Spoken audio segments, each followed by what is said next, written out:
WPEN Burlington, Philadelphia, a Beasley Media Group station. Official home of the Sixers, Flyers, Union, and the best Eagles talk in Philadelphia. 97.5, The Fanatic. Good morning. Thought I'd help you wake up. It's 6 a.m., and you're listening to The John Kincade Show, Philadelphia's longest-running sports talk morning show on 97.5 The Fanatic, Philadelphia. Let the party begin! The show starts now. Oh, yes, it does. John Kincade Show. 97.5 The Fanatic. And our 6 a.m. hour, as always. Brought to you by the great folks at Bradford White Water Heaters. Bradford White here for the Pro. Appreciate finding out yesterday. Bradford White locking on down for another year. We appreciate Bradford White. You'll appreciate hot water every morning. Bradford White is here for the Pro. And so many different ways that they help you out. Great stuff from our friends at Bradford White. If you are, by the way, just a heads up, if you're still interested, we've got some seats remaining for tomorrow morning. So if you want to come in and be part of our first Friday, go to 975thefanatic.com and get yourself registered. And you can come in. You and a guest, come on by and see the show tomorrow morning. Do have a few announcements, too, on the show. I said Clay Harbor joins us in the 8 o'clock hour. We also now have someone talk a little Sixers basketball. Yeah, former Sixer Nick Stauskas is going to join us tomorrow at, what did we say, 9? I think he's 9. I believe, yeah. So he's back in town, lives in the area. So we're going to look to do some NBA work with him. Still has, obviously, many connections still in the league. So. And he's a color analyst, too, right? I mean, well, he did some work up in Toronto while he was still playing. He did some playoff work for them. That's great. Yeah, so he's... student of the game. It was good talking to him yesterday for a while. Haven't seen him. Good kid. I think he's looking to be the Ricky Bo of NBA. Basketball. Could you know what be. I mean? Type of thing. Go from your career to Ricky Bo. Yesterday, I sit next to Jerry at chemo, and Jerry goes, he hears people talking to me, and he says, I listen to your station. He goes, I don't catch your show a lot because I tend to be working in the morning and done by 11:30. He says, I love best show ever. So my favorite show. I said, well, give Jerry a shout out. So I tweeted them and I said, give Jerry a shout out. Big fan of the best show ever. Tyrone Johnson will come on by tomorrow morning. We'll have him too. So it'll be a lot of fun. Looking forward to a big first Friday with you here on The Fanatic. Let's just start because look, it's Eagles Dallas week and tomorrow is Beat Dallas week, culminating at least on our show as we head to a thing. And I have a question that immediately I want to get Pat and Bob to engage in, and then you. I want to know why the Eagles are not using the bully ball that carried them to such success in 2022. Now, I realize the number one answer may be because last year they got out to the big leads and had Pat Egan pulling out the Legos like late in the third quarter so they could play Gardner Minshew and they could do other things. But what's wrong with winning with the run? Because when your season was in the crapper in 2021, you saved your season, turned around your head coaching career by committing to running the football. Run the football. I don't understand, and I realize your offensive talent has changed. Your offensive talent is so much different when you get a more maturing you get DeAndre Swift in here. You get a more maturing Devontae Smith. You get a A.J. Brown in a trade. I realize it. It's different. You've got more offense where in the passing game that you can do. But it's not helping you get out to comfortable leads. It's not helping you to look impressive and win games. I really do believe you can still pass 60%, run 40%, pass 58%, run 42%, and do it better than they're doing it now. And the numbers will show you, they run, they pass. But I think the devotion to the run game is something that this team is missing. And I really think on Sunday night, you need it. You can't come out and just pass against the Dallas Cowboys. You will lose this game if that's your game plan. I really believe it. If you come out and you say, we're going to throw the ball 65%, 70% of the time, you're either trailing in the game or I believe you had a bad game plan. Bob, it's a different year, and I realize it's different offensive talent. But for everybody, I mean, I think this is supposed to be your strength. This is what you're doing. Yeah, the numbers say that they are running the ball. Oh, yes. Like they did. So, like they averaged 32 carries last year. They're averaging 32 this year. I hear you. It just doesn't seem. Is it because of the Kenny Gainwell stuff when he's in the game and Swift isn't getting the ball? I don't know. I don't know what it is. It's the numbers say they are. The numbers say they're running it, but they're getting like 3.1 a carry. That's not bully ball. That's not what they did. You know what I mean? Yeah. Yeah, I don't know. Is this offensive line struggling this year? You had Lane Johnson out or injured for some games this year. Of course, Cam Jurgens, your right guard spot, was up in the air after you got rid of Isaac Seumalo. I don't know. It's been there. They've done it. They've done it for games. It's been really effective in a few games. I guess they like to show off their offensive diversity. And because they do have a lethal passing game and a lethal receiver in A.J. Brown. It's what we've been calling, I don't want to say calling for, anticipating, waiting for all season, and that's that offensive diversity that's good in both places. Because this year, if we look at it, if the passing game's been really good, the running game has. If the running game's been really good, the passing game hasn't. I think we're waiting for the proper mixture of the two. I think that's it. I think that's where I'm at, is trying to find it where I want to find the game where the running game looks awesome. Can you think of a game this year, really, where you said, boy, the running game just looked awesome today? Second game? Yeah, second game of the year. Against Minnesota. Yeah, when Swift went for 175 yards. That's September, like the 20th. Third week, yeah. We're now 2 months later. Pat, I know that you've had questions about some of the offensive line choices or some of the offensive line performances. Do you think that's part of it? It just has. They're running the ball, but it's not running it to the effectiveness that they have always done it. Yeah, I really thought about the offensive line factor of it, but yeah, probably.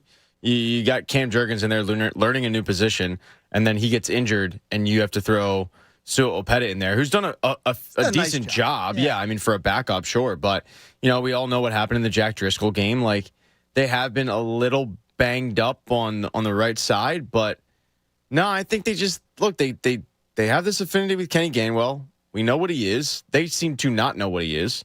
They seem to think that he is Brian Westbrook when he's not. No, he's not. It is interesting. They haven't seemed to, I guess, run it as effectively. It's where numbers lie. Numbers lie. Tell you run pass ratio. The Eagles are going to run the ball like third most in the NFL. But we used to look at the run game as a huge positive. Are we looking at it that way this year? I don't feel that way. It's not a huge positive, but I do look at it as a positive because you know what DeAndre Swift is. I just don't feel like he gets the ball enough. Yeah, I'll give you that. I mean, their running game was phenomenal early in the year. They went for 259 against Minnesota, 201 against Tampa, over 100 against Washington, 159 against the Rams. Now, the last three games has been down, 80, 99, 59. It's in a slump. I think 100 for this team is a joke, honestly. I think this team should be a 120 rushing team with the talent you have if this offensive line is everything that people say it is. Because I keep hearing it, and I don't think it's showing it, and I think this team needs it this weekend. You're going up against the best pass defense, one of the best pass defenses. Well, it's the best one you've seen this year. So, best pass defense. They're going to be doing their best to shut down. I would imagine they're shutting down A.J. Brown is their attempt. Let's put it that way. They're going to do things to try to attempt. Dan Quinn is one of the best defensive coordinators in the NFL. He's going to have a plan for trying to shut down A.J. Brown or at least limit him. So this has got to be the game where Devontae Smith sort of maybe takes the lid off it. I'm trying to think of what you do in the passing game when you're going up against a Dan Quinn defense. I know Coach Quinn well.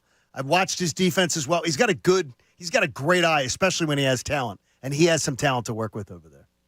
Yeah, but I got to say, do you think other teams don't have that same game plan? All right, you got to stop. I don't think they have Dan Quinn A.J. and Brown. that talent. This is the best pass defense they've faced this year. And so to me, I'm going, okay, this is the time that you have to stand up and show. It's great to have a great passing game when you're playing the the also-rans. This is a big one for you here to be able to go up against a team with a really good pass defense. And if you're not balanced against them, you're going to lose. Flat out, you're going to lose. I don't think they're going to lose on Sunday, but you will lose if you don't have a good plan on pass defense. This team is built. This Eagles team is built to be that, right? To be that diverse offense with the great receivers that they have. With when DeAndre Swift was running early in the season the way he was, all of those things. You thought that's what it was going to be. It's kind of been up and down. It's been, like I said, either the passing's great and the running's off, or vice versa. Yeah, diversity is what this team is striving for. It's what it should have with all the key figures that they do have. It just hasn't seemed to come together all together at once during a game very much this year. Eagles defense is giving up 70 more passing yards a game. And Dallas's pass defense, one of the handful of best in the National Football League. Now, their rushing defense is exceptional. But also, I wonder when I look at those numbers, I say to myself, is the rushing defense incredible? And then everybody just goes, wait a minute. But you can pass on this team, so why are we knocking our heads against the wall to try to run against the Eagles? Because they're smashing people. They're keeping people to a record low, one of the record lows for pretty much towards halfway point of a season. So we're just going to throw the ball, and they're throwing it to great success. This is the worst pass defense Eagles have had in a little while. Yeah, it just, I saw a story yesterday talking about the two corners. Was it a mistake by them not having capable backups for two 30-plus-year-olds that are Slay and Bradbury? They didn't look good last week, obviously. Does Dallas use kind of that? I always wonder, Washington's a down team. We'll all admit it. They know it. They're trading everybody away. Yet, offensively, they do well against the Eagles. Does a team like Dallas, which is in the upper echelon of the NFC, does it lower itself to say, let's copy what a Washington did against the Eagles defense and look for the quick passes and the slants and over the middle and everything like that? I'm sure to a certain extent they will, but I don't know. The Dallas offense is good, and the Eagles defense is going to need to come up with an effort, especially that secondary on Sunday. Do you feel better about the Eagles' chances Thursday morning than you did early in the week? Are you feeling better? Are you feeling the same? Are you feeling – where are you, Pat? No. You don't? I'll probably feel worse. Why do you feel worse? I don't know, because, we spend all week talking about the deficiencies of the team and kind of hyping up the opponent a little bit and what the opponent does well, what the Eagles don't, and then it gets me feeling a certain way. But I went into this week going, all right, I think they're going to win, feel good about it, but Dak always plays well. Right. And then as the week is going on and the more you talk about, today's topic's a prime example of it. It's like, there is that. There's and then there's things, this. Right. And then there's, and then they do have Dan Quinn. And then, so I still think that they're going to win. Right. But, I would put my confidence less now than it was Monday. I had my confidence the other day because I said, I don't feel like the Miami game, but I still feel the confidence. My confidence meter, though, Pat, does it affect you or not? It's in an 8 this morning. I'm at an 8. Well, last time you were very confident, it was Dolphins. So, but I was like, that game, I was like a 9.5, 10. This game's a lot different, and it is partly because of Dan Quinn and defense. Where's your confidence level, Bob? Thursday morning. Pat, could you put a number on it, too? Think of your own? 6.8. Okay, 6.8. I was going to go 6.5. Okay, so you're right around there. Yeah. And I think that's a very fair number. That's a fair number. But I want to see Jalen Hurts outduel Dak Prescott.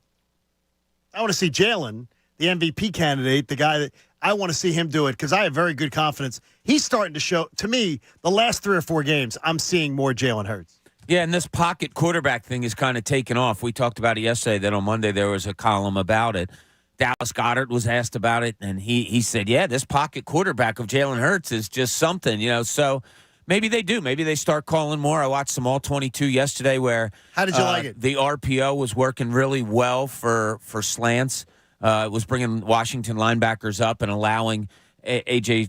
Brown or Devontae Smith or whoever it may be to get into that slant area, middle of the field, and get some passes there. So Again, I'd love to see the rush set up the pass in this Dallas game. They've kind of gotten away from it a little bit lately. Their numbers are down rushing the last 3 games, but I still go back to that. I'd love to see the rush set up the pass. I like to set up the topic with you with this. Our buddy Maurice Robinson on Twitter sent along a note to me this morning, long form on DM.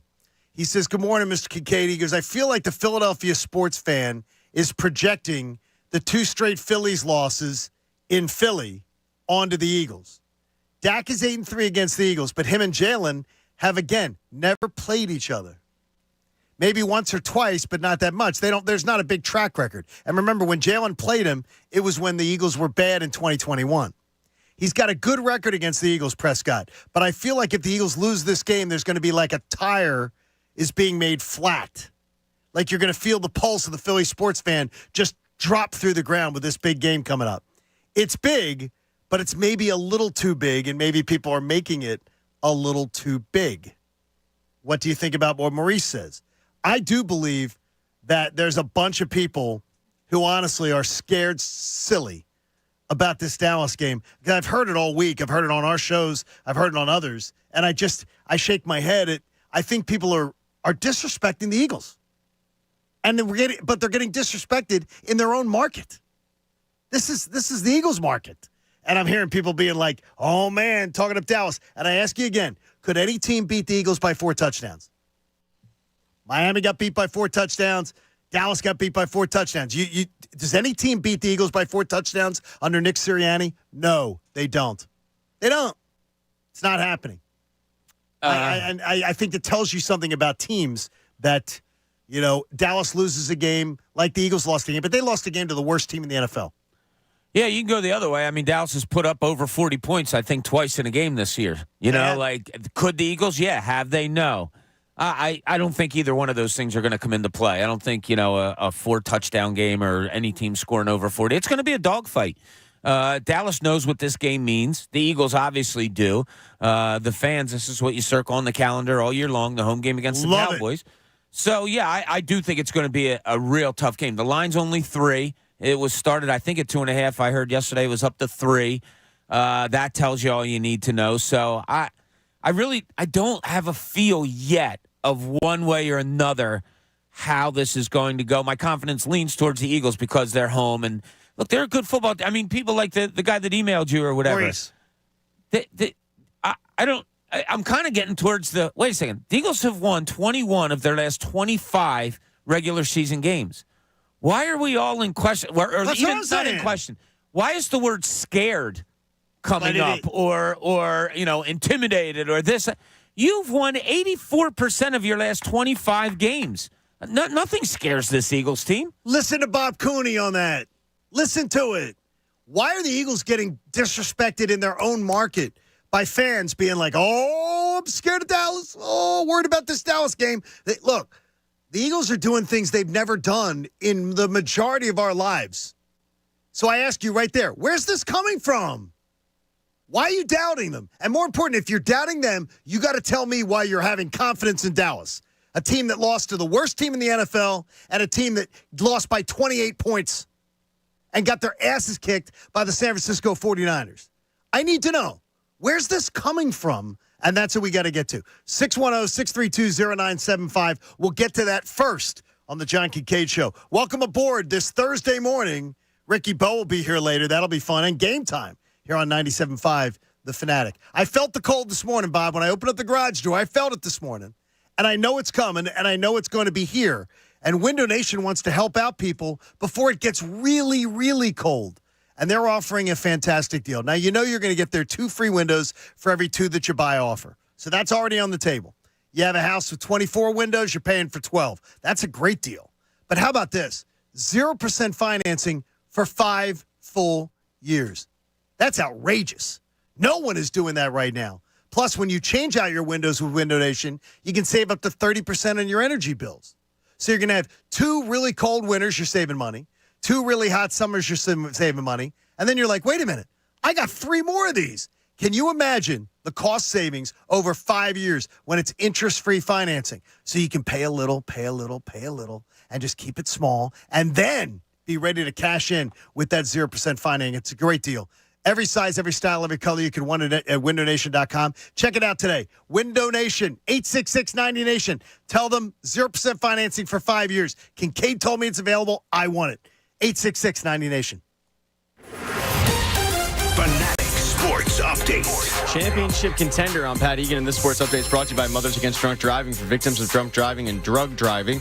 Your grief is unique, but you are not alone. You always have a place at MAD. Call the 24-hour victim helpline at 877-MAD-HELP or visit mad.org.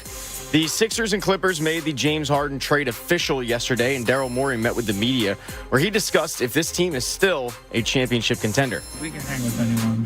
There's some very tough competitors in the East, Boston and Milwaukee in particular. You ask 100 people, they'd say they're better than us right now. So let's see how it plays out, see where our weaknesses are. Now we have assets and the ability to address any issues, and we will address those if we see them. We'll show our fans in the marketplace if we're a championship contender based on our play. Team is back in action tonight when they take on the Raptors at 7 p.m. You can hear the game on the Fanatic. Flyers fell to the Sabres last night 5-2 at home. They'll now head up to Buffalo for their next game on Friday against the Sabres. Over in Major League Baseball, the Texas Rangers closed it out, won the World Series after beating the Diamondbacks 5-0. We'll continue to preview the Eagles-Cowboys all morning long, and we've got game time coming your way at 8:30.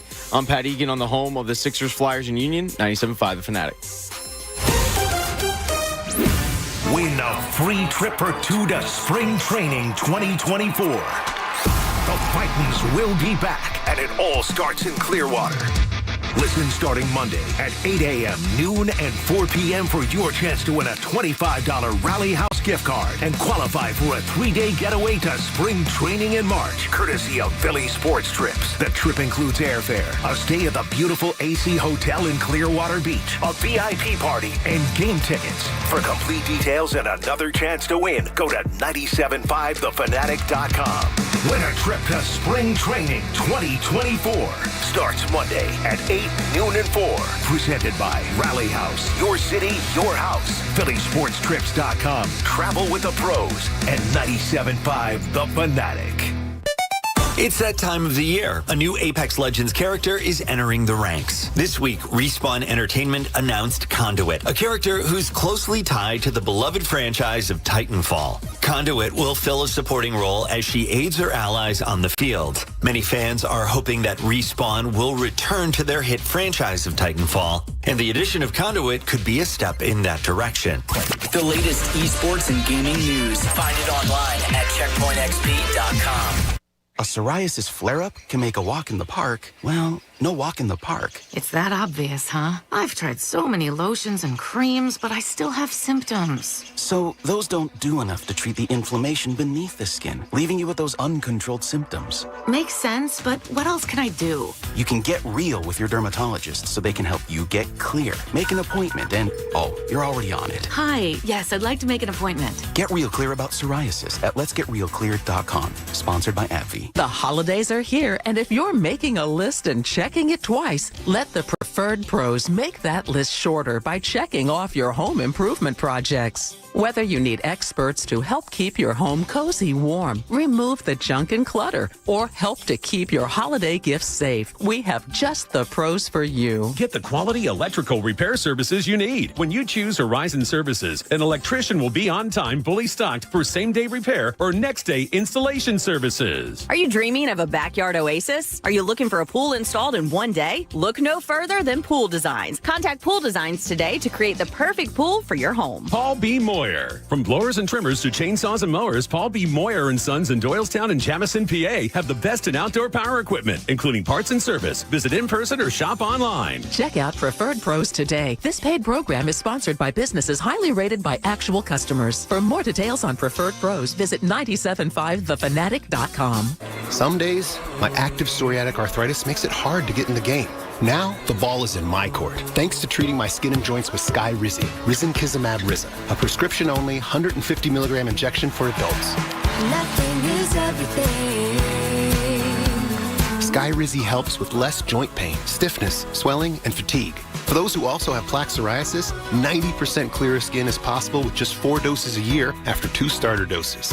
Don't use if allergic to Skyrizi. Serious allergic reactions and an increased risk of infections or a lower ability to fight them may occur. Before treatment, your doctor should check for infection and tuberculosis. Tell your doctor if you have an infection or symptoms such as fever, sweats, chills, muscle aches, or cough, or if you plan to or recently received a vaccine. With Skyrizi, there's nothing like clearer skin and better movement, and that means everything. Ask your doctor today about Skyrizi and visit Skyrizi.com or call 1-866-SKYRIZI to learn more. Shop Black Friday every day at Lowe's and get the best new deals all month. Right now, shop the lowest prices of the year on select major appliances and save an extra $100 for every $800 you spend on select major appliances. Plus, bring home a Little Giant 14.3-foot multi-position ladder. Was $169, now $99. Because Lowe's knows deals. Valid to 11/8. Appliance savings vary based on purchase amount. Exclusions apply while supplies last. Selection varies by location. See Lowe's.com for details. My dad has a cold, but also has high blood pressure. That's why I got him Vicks DayQuil High Blood Pressure for max strength daytime relief. Unlike some ordinary cold medicines, it's specially formulated for people like my dad. DayQuil High Blood Pressure is sugar-free, alcohol-free, and decongestant-free. Vicks DayQuil High Blood Pressure. The daytime, non-drowsy, coughing, aching, fever, sore throat, cold, and flu for people with high blood pressure. Like my dad. Medicine. Use as directed. What's holding you back from learning the language you've always wanted to know? Too hard. Takes too long. Not with Babbel. Babbel's lessons take just 15 minutes a day. 15 minutes isn't long. Nope. And they're fun. So you don't realize you're learning a language, but you are. In 3 weeks, you're able to start having conversations. And Babbel's lessons are built around real life. And with Babbel, it isn't hard. It's perfect. Now try Babbel free. Just go to Babbel.com. That's BABBEL.com. Guys, basketball season has begun, and the big question is, will this Philadelphia team rise to the occasion this year? But the bigger question is, will you? Hi, this is Dr. Avi Donapel of Iron Mountain Men's Health. If you're experiencing ED or low testosterone, our team of physicians can help with a custom program designed to treat your symptoms that's safe, effective, and affordable. And if you're struggling to lose weight, we now offer prescription Ozempic too. Schedule a free consultation at ironmountainmenshealth.com. Iron Mountain Men's Health, the leader in men's sexual health. Hey guys, Bob Cooney here. Score early this NFL season with FanDuel in partnership with Valley Forge, America's #1 sports book. Because right now, new customers get $150 in bonus bets with any $5 money line bet. That's $150 if your team wins. If you've been thinking about joining FanDuel, there's no better time to get in on the action. The app, I've told you before, it's so easy to use. There's so many different betting options that you have: point spreads, player props, over-unders. And if you're looking at Dallas and Philadelphia this weekend, how about some player props? That's right. You can go over-under on rushing yardage, receiving, passing, whatever you want to do. So visit FanDuel.com/Bob. That's FanDuel.com/Bob and score early this NFL season with FanDuel, the official partner of the NFL. 21 plus in present PA. First online real money wager only. $5 pregame moneyline wager required. First online real money wager only. $10 first deposit required. Bonus issued as non-withdrawable bonus bets that expire 7 days after receipt. See terms at sportsbook.fanduel.com. Gambling problem? Call 1-800-GAMBLER. Now, back to the John Kincade Show on 97.5 The Fanatic, Philadelphia.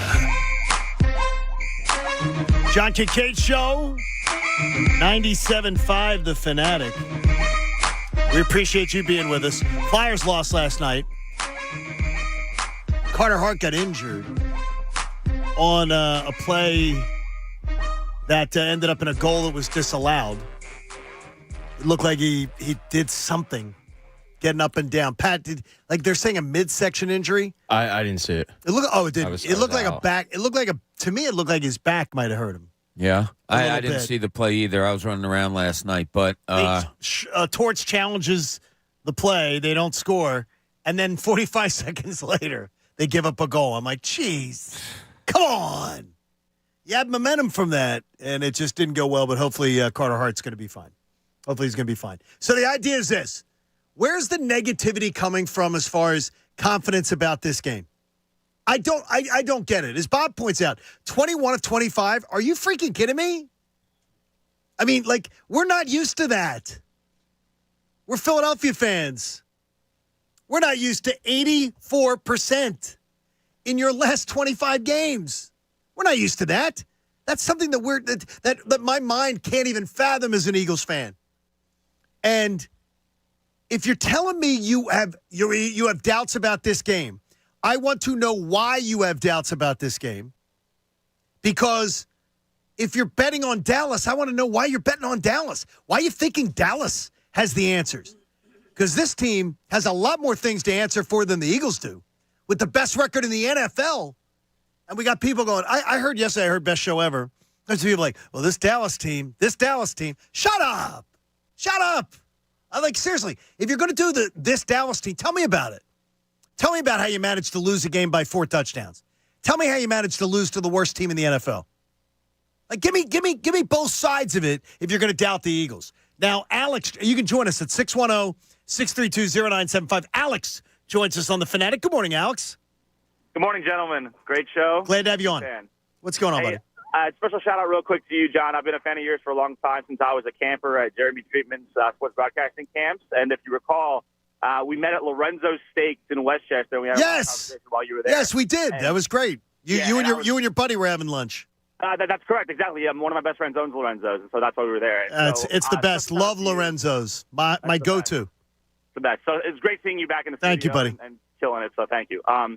As far as the doubt, I'm not really sure where the doubt is coming from as far as from a personnel and staff perspective. I feel like it's just because the only thing I can point to is over the past 5 years, as far as Eagles-Cowboys games, we've only really beaten them with Dak as the quarterback once or twice in the past 5 years. I think that's where it's coming from, just the fact that it's Dallas. As far as personnel-wise, we're easily but let's look at that.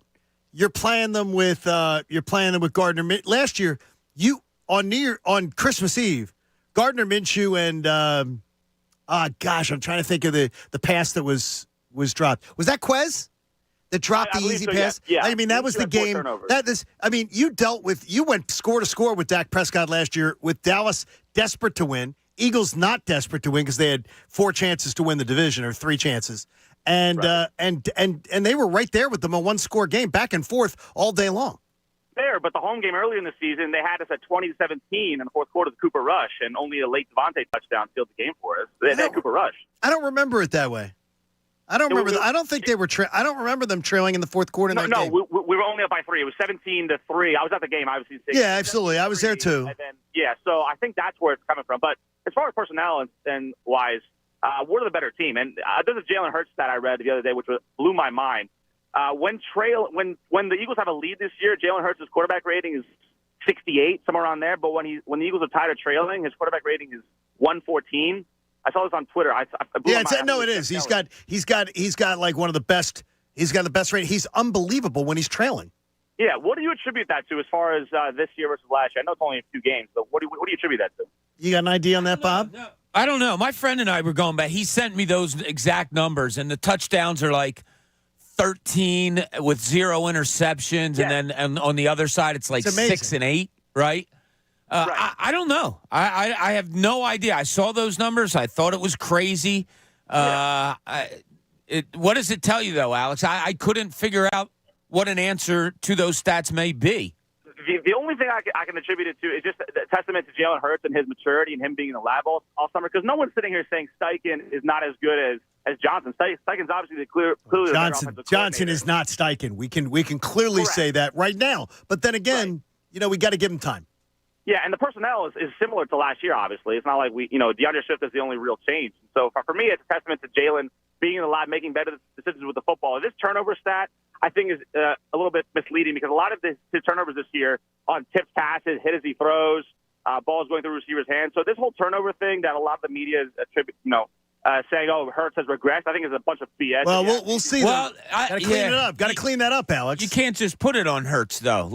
And I don't think that's what the media is doing. Like, you talked about his arm getting hit. Okay, well, then that's a problem with the offensive line. You talk about balls going through receivers' hands and getting intercepted. Well, then that's on the receivers. Whatever it may be, it's on somebody. Absolutely. And it's a collective, right? That can't be an excuse like, it's just a miss handoff or, whatever it may be. I don't care what it is. It can't happen. I think his interceptions, I saw a ring of them yesterday. One of the, a feed of it. Someone had all the interceptions. The last interception against the Jets that lost the game, that's the only one that I look at and go, God, Jalen, what the hell were you doing? Yeah, that was a bad throw. Other than that, there were tip balls, there were contested balls that got picked off. There were times where he was trying to be ultra aggressive, like that A.J. Brown one. There was one where he was trying to go to A.J. Brown very aggressively, and it got picked off. Look, you're going to take your chances. When you've got a weapon like A.J. and Devontae, you're going to take some chances that are sometimes going to end up in a turnover. Yeah, you're going to trust them on 50-50 balls more than most. And look, a lot of times that's what we look for in our quarterbacks. Like, oh, come on, Donovan McNabb didn't throw interceptions. He threw wide open passes a lot. People got down on him that. Oh, he doesn't take chances. He doesn't give guys chances to make plays. Whatever. Was that Andy? What's what, Andy? Do you think that was Andy philosophy with Donovan? I think a lot of it was him. Was McNabb? I don't know. I don't know it, but we know he was great at not throwing interceptions. So you can't turn the ball over, and that's my biggest key this weekend because Dallas has been taking the ball away at an alarming rate, like running back interceptions. Yeah, all of it.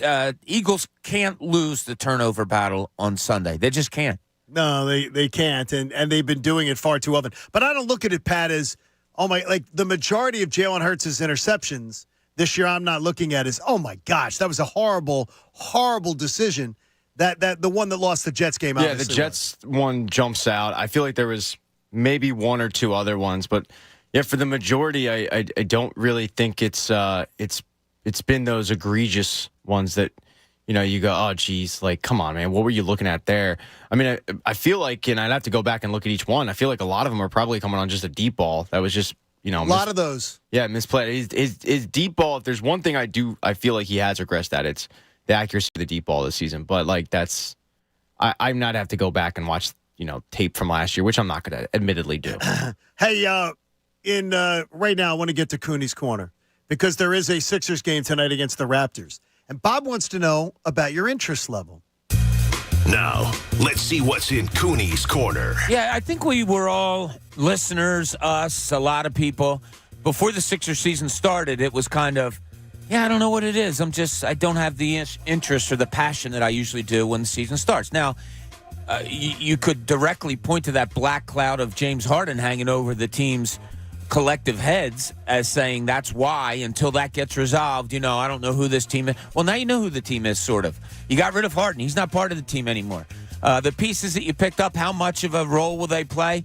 I don't know. I like that Morris came out yesterday and said, I'm going to be really good for this team, more than people think, because he has that inner energy, and I think that toughness that this team needs.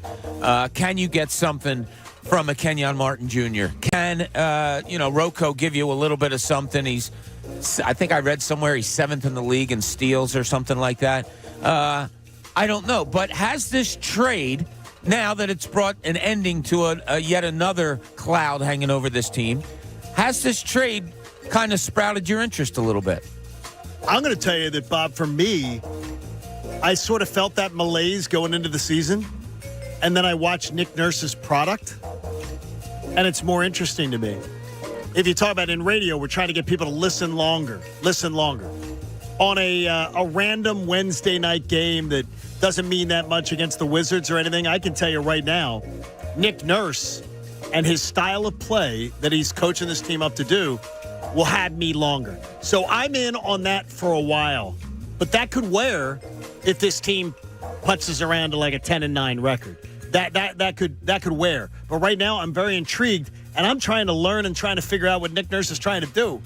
I see 4 or 5 different guys bringing the ball up the court. I'm not used to watching that. So I'm very intrigued by it, and I want to know what's behind it. And I know you're going down to talk to Nick Nurse today. Yeah, going to go down, shoot around today and just, book around, talk to some people and things like that. That's awesome. But what about you, Pat? Like, I think you were right there with all of us that interest wasn't all that great before the season started because of what was going on. That's kind of been resolved. Have you kind of been like, now the season's really here? No. Still not there? Thank you for asking. No, shockingly, a Morris twin, a 79-year-old Robert Covington, Nick Batum. Yeah, they don't really do it for me. They don't really move the needle. So I don't blame you, and I don't think you're being negative. No, I'm not. It's just like, I played the cut in the update. Like Daryl Morey saying, if you ask 100 people, they're going to tell you Milwaukee and Boston are better than you, and he's right. Like I appreciate the honesty there and not trying to blow smoke. But he also pointed out, like, it's on us now to prove we are a championship contender. And it's, I'm just not mentally ready to just turn the page, and I'll probably be there in like a week. But they are playing really good basketball. Granted, though, it's 3 games. Like, it's not this large sample size. It will be interesting to see what Maxey does. Like, I'll be following along, but am I going to be sitting there at 6 o'clock like, all right, I got an hour to finish up whatever I'm doing because in an hour, Sixers basketball starts and I got to be on the couch? No, I'm not going to be doing that. I'll be the guy who, will do what I have to do. And then, if the game starts at 7 and 7:45, then I'll turn it on. Like, I'm not going to be... You're not hanging on every bounce. No, it hasn't become appointment television because I just feel like the window's closed. But I'm probably the most pessimistic of the station in regards to what the James Harden trade did and whatnot, and the faith that I have in the organization to bring somebody else in. Interesting. I'm going down tonight. So I obviously, you guys know, I still have a huge interest in it. I can't wait to go down there and see this in action tonight, see what happens. Now, Milwaukee, they're struggling early in the year. Like they're kind of struggling, getting used to each other, whatever it may be. They're giving up some points. Boston threw up 155 on Indiana last night. They won by 51 points. That's unbelievable. I'll tell you what, the Nick Nurse and Daryl Morey stuff that happened yesterday, and I'm sure we'll hear a little bit of it later, I was okay. I was on board with, I think they have their feet firmly in the ground and know who they are. I don't think they're kidding themselves or anything like that. But the big thing is, what do you do from here? Because something has to be done. If you want to be a real contender for an Eastern Conference title, there has to be an addition this year. During the year. I think so. Yeah, you're not. I can't bluff myself into thinking that's it, and that's where I don't think Pat's being negative. They have to earn your trust back, and they have to intrigue you. I think Nick Nurse is going to intrigue Pat, though. He's intriguing me. I find it really interesting. But as I said, I come in. I always run stuff by Bob. I'll be like, Bob, what the hell's going on with that? Like seriously, at least 4 different guys bringing up the ball up the court to me is basketball I'm not used to seeing. And understanding what the plan is, possession to possession. I find Nick Nurse incredibly fascinating right now, so I'm more all in than I thought I would be at the beginning of the year. Yeah, it seems like a fun offense. It seems like an offense that the players like to run. They're trying to do something where Joel Embiid doesn't get double teamed as much, or if he does, he's got to do a better job of it. But yeah, I just like the other night, and I'm anxious to go down tonight because you'll be able to, you can see the whole floor and maybe the reasoning of why a Joel Embiid is bringing the ball up one time, and then it's the Anthony Melton, and then it's Tyrese Maxey, and then it's Tobias Harris. How do you practice that? Well, it's just sets I know and Nick matchups. Nurse, but that's a lot of things more complicated, isn't it? Yeah, a lot of times if a guy's bringing up the ball and it's varying a lot, that means the ball's probably going to end up with the guy that's bringing up the ball.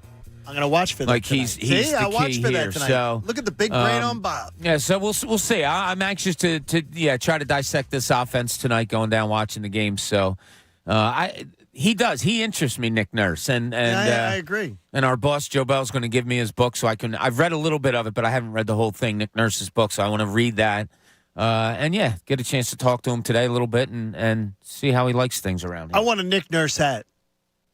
I wanted the NN hats. Oh, he's got them. The NN logo hats.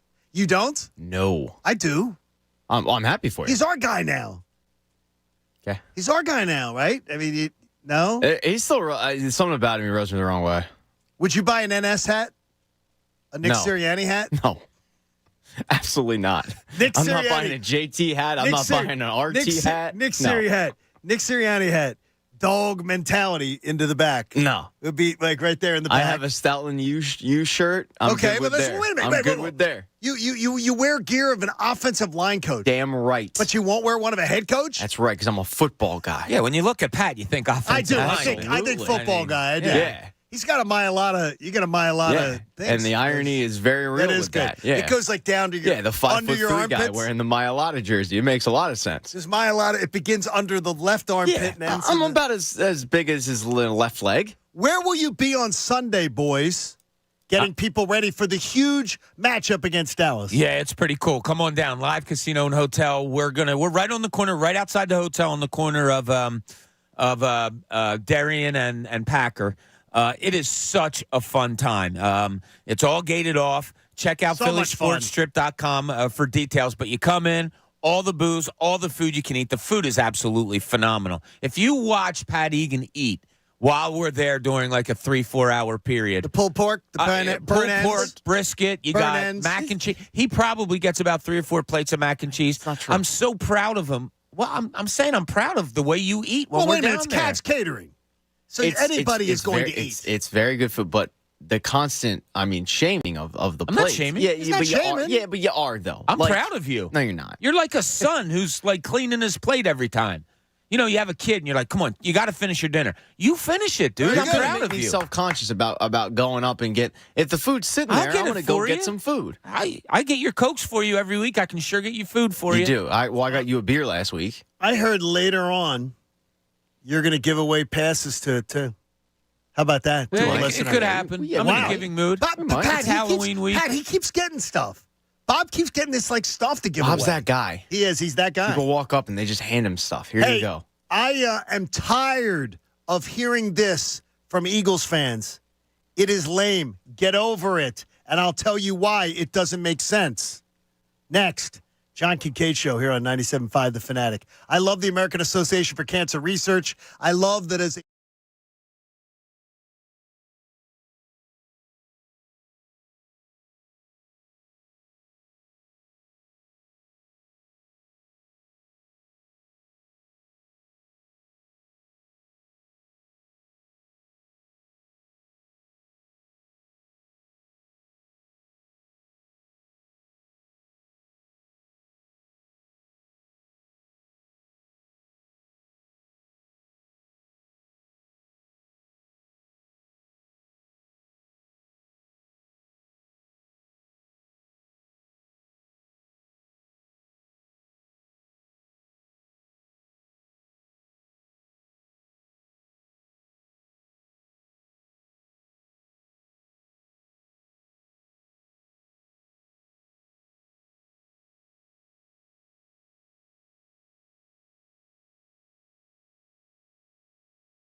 In Philadelphia, 97.5, The Fanatic. Now, back to the John Kincade Show on 97.5, The Fanatic, Philadelphia.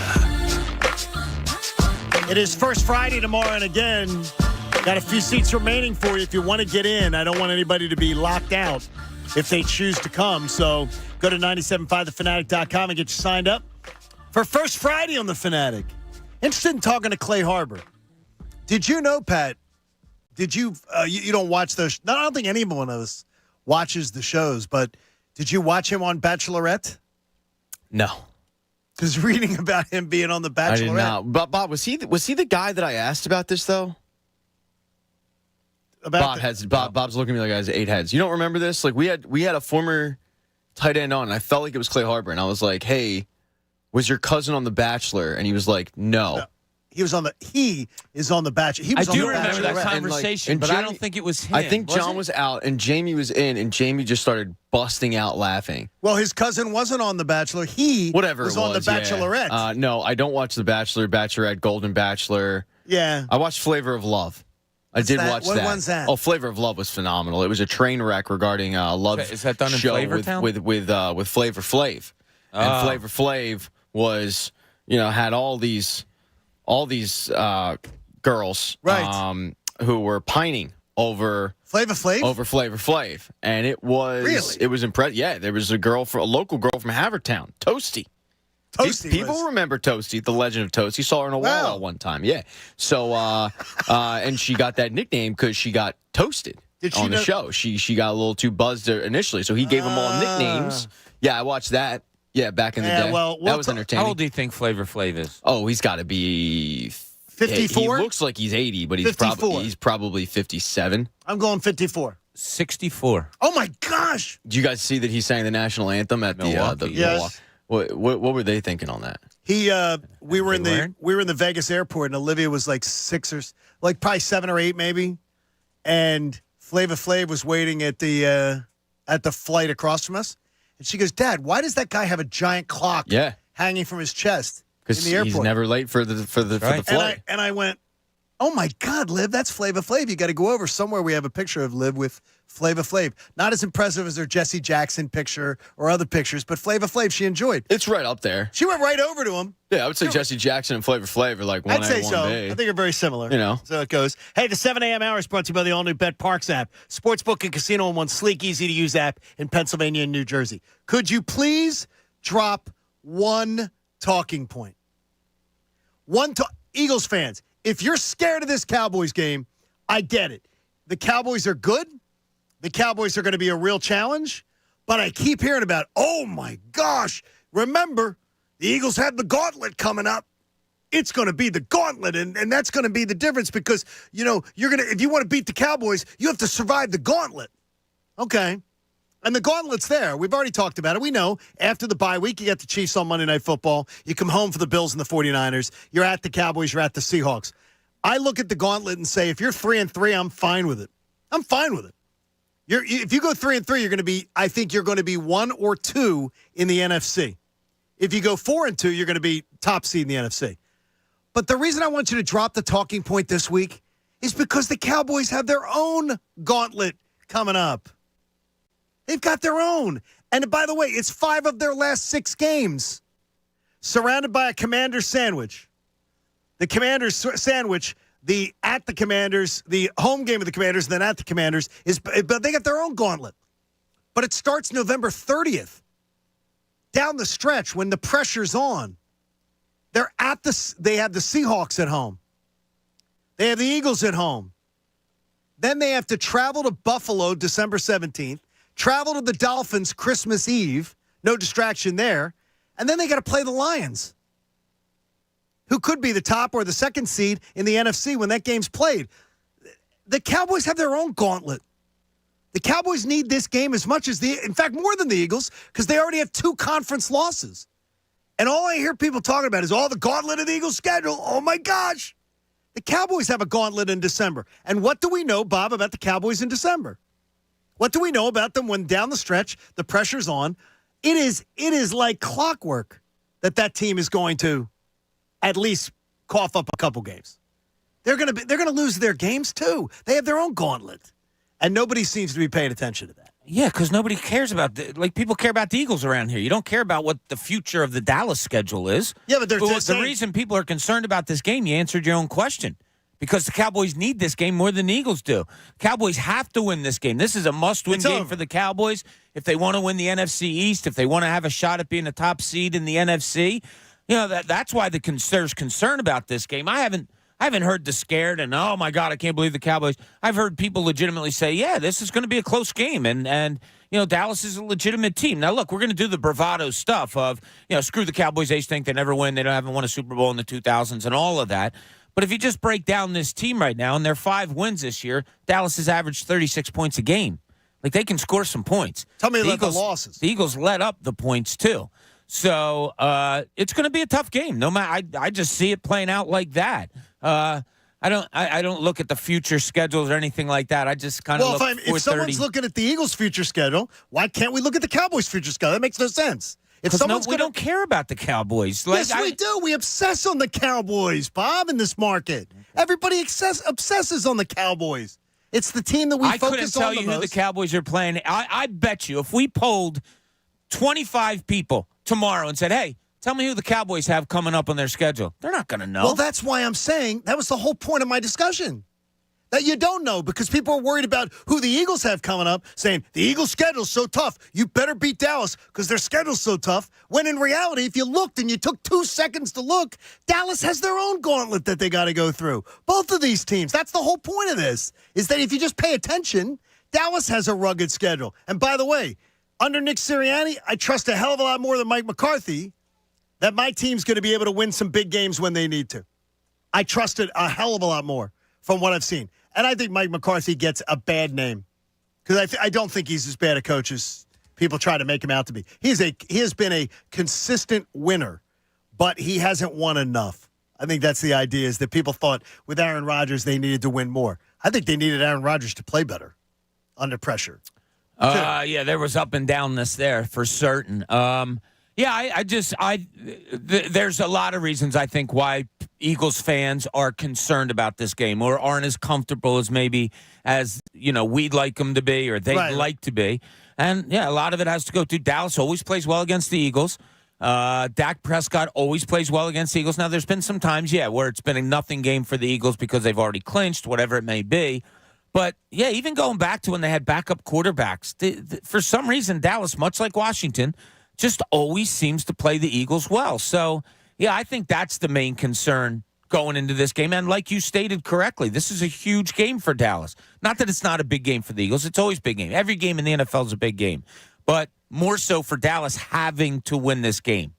I'm sure the talk down there is, look, any hope of winning this division, you have to go up to Philly and win this weekend. You can't go, and I've said it before, and I'll put it in ink pen again. Put it in the, get out the Sharpie. If the Eagles win this game, the division's over. It's over. It is. I have zero doubt in my mind. 100 out of 100, you've won the division. Now, how you do in the gauntlet will determine the 5 games you've got coming up. That's going to determine whether you're the number 1 seed or not. And, Pat, I look at it as having the 2 games at home, you only have to win 2 to go to the Super Bowl, and you got them both at home. Like, to me, I think the chances of the Eagles going to the Super Bowl go up maybe even double when you have those 2 games at home. And you don't have to win 3. Go up. They certainly go up. And you talked about it last year, which is a really, really good point. The travel is so much less. You know, you're not only getting that bye week off, you're not having to travel around the country. You know, San Francisco going literally across the country to come here.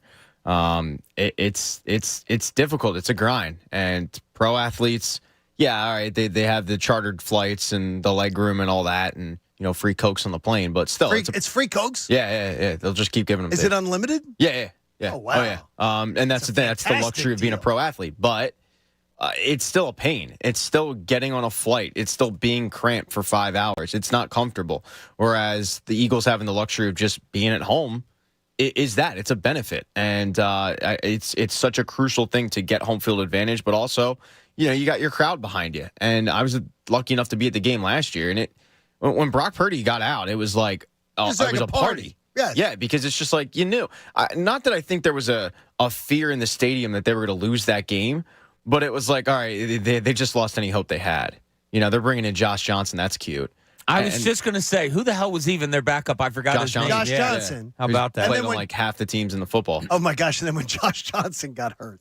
I don't know who they put in when Josh Johnson got hurt. And I didn't even care. They went back to Purdy. Yeah, just to hand the ball off. Hand the ball off. And he tried to throw it a couple times, and it was cute. It was not happening. But at that point, it's like, it's a party, and you had a raucous atmosphere. I think, John, you were at the Minnesota game in 20. Oh, it was awesome. Yeah, and I was in the stands for that. Yeah, and it was a party. Everybody that talks about that game when the Patrick Robinson pick six happens, it's like that's the loudest they've ever heard it. It's there's something to be said when Philadelphia just like gets that sense that we're going to go to a championship, do something special.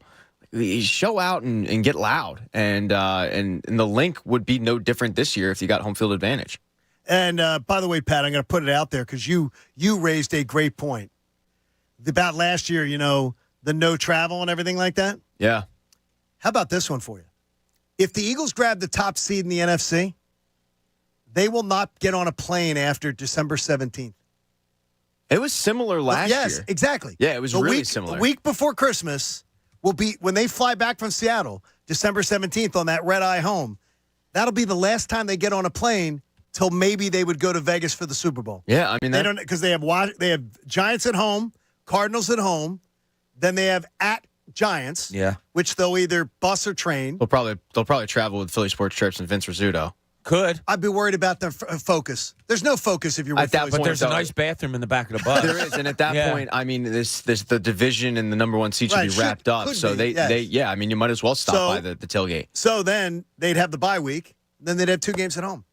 Yeah, that's awesome. Yeah. Like it was similar last year where it was like mid-December and you went, they're not going to have to travel again until the Super Bowl. And that's pretty damn huge cool thing to be able to Bob for practice, for rest. Yeah. Yeah, traveling sucks. We all know it. You do it because you have to do it. You get into that grind. You just get it into your head, like, got to get on another plane today, tomorrow, the next day, all of that stuff. Not having to do it is such an advantage. It really is. And we saw it, Pat, you're so right. We saw it, same thing last year. End of last year because they finished up with, like, the only travel they did was the Giants and Washington, and you had a bunch of home games. And, yeah, that has to be huge for these guys, especially how big they are traveling. I can't even imagine. Well, they got those beautiful planes, though. Well, you're traveling hundreds of people, so two different charters go. Yeah, but they have the recline, like they have big recliner seats, and they have the tables where they can play cards. It's still travel. Nice. Yeah, it's still travel. It's still a pain. It's still something that you wouldn't do if you didn't have to. Right. And the Eagles can not unless you're going somewhere fun, not in a business. I don't think it's this like giant advantage, but it's a small advantage. In football, you always hear the game of inches thing. I mean, equate it to travel, right? Like that's a game of inches. That's a few inches that go your way because you don't have to travel, as opposed to a team taking a 4.5, 5 hour flight out to Philly and then having to deal with the fans here. Like I wouldn't want to do that. I'd want the number one seed to avoid doing that. And I guarantee right now, if you listen to Boom Boom and Squiggy out in 95.7 The Game, they're not happy in San Francisco. Well, they got 3 losses. They're a second-place team. They're probably talking about the number one seed, and did they just let it slip away? Because they were banking on, oh, well, if we can get Philly here, look out. Like, well, no, because you just lost 3 in a row, losers. Yeah, and so nerds, now too, dweebs. They wouldn't even have a home game. Dorks. They would never play a home game in the playoffs. Oh, San Francisco's done. My heart bleeds for them. Yeah, done. And I'm sure they'll jump through hoops to get some excuses for that. But yeah, my heart does bleed for Matt Nahagan and company. I gave. What would Matt have to say about you? Sending along those heartfelt thoughts. It's bad. It's what he would think. We have a lot of work to do. Okay, let me think about this one for you. Did you hear what Josh Harris has reportedly approached his management team with in Washington? A trade? Trade for a coach? Trading for Bill Belichick. You might as well ask. Please, Josh, do this. Please do it. We have a boatload of data of Bill Belichick without Tom Brady. Bring it the freak on. Bring it on. I would love to see them do this. This is the most Washington football thing move ever.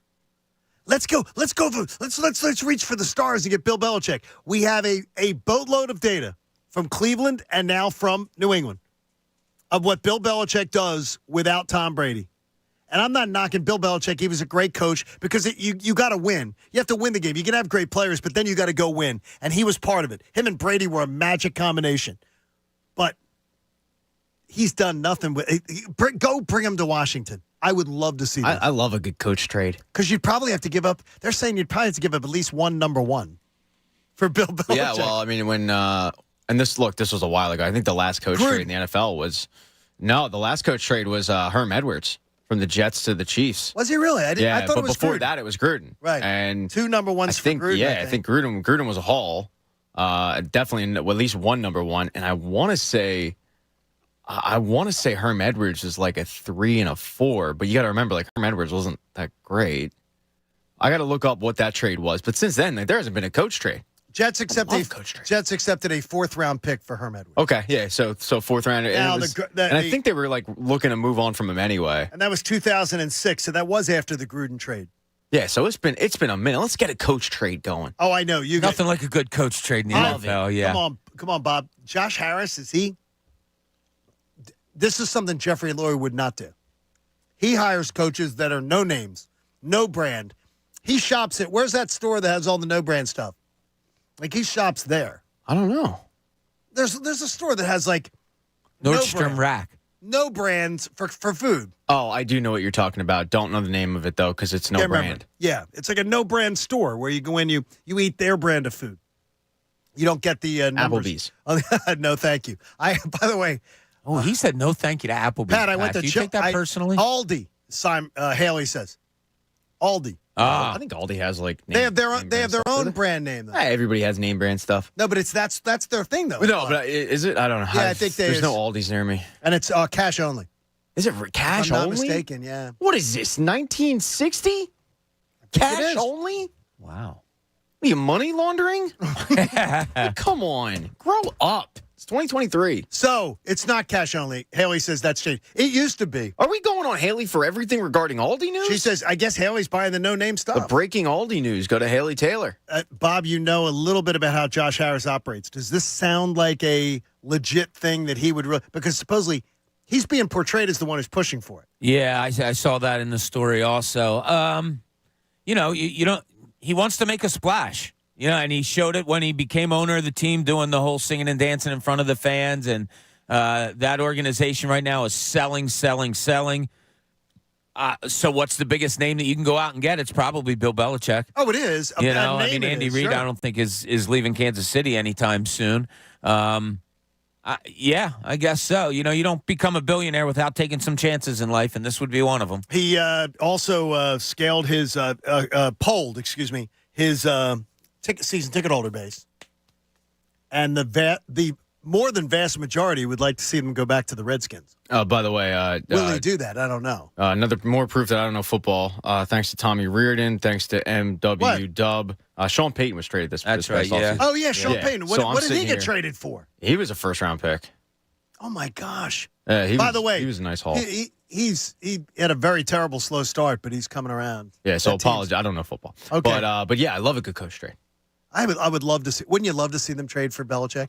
They're thinking they can sell. They thinking their projection is they could sell 18 to 20,000 more season tickets if Bill Belichick was their head coach. Well, then that's a business move, isn't it? Yeah, and then, you know what though? I don't blame him. Belichick's 72 years old. That's incredible. Why would you do that? Well, I don't know if he'd be interested in doing a rebuild. I don't think he would. But he's kind of close to one now. He's close to one now, and the thing is, like, when does he step away and let his son kind of take over? Which I don't think that's going to happen. I don't know. I mean, I don't think his son's taking over. It'll be interesting to see what happens. I mean, they hired Ron Rivera down there thinking that was going to stabilize things, and he hasn't been terrible. He's a veteran coach, and 500 he knows how to manage a locker room. Riverboat Ron, everybody likes him and all that, and yeah, John, you're right. It hasn't been terrible, but it hasn't been great.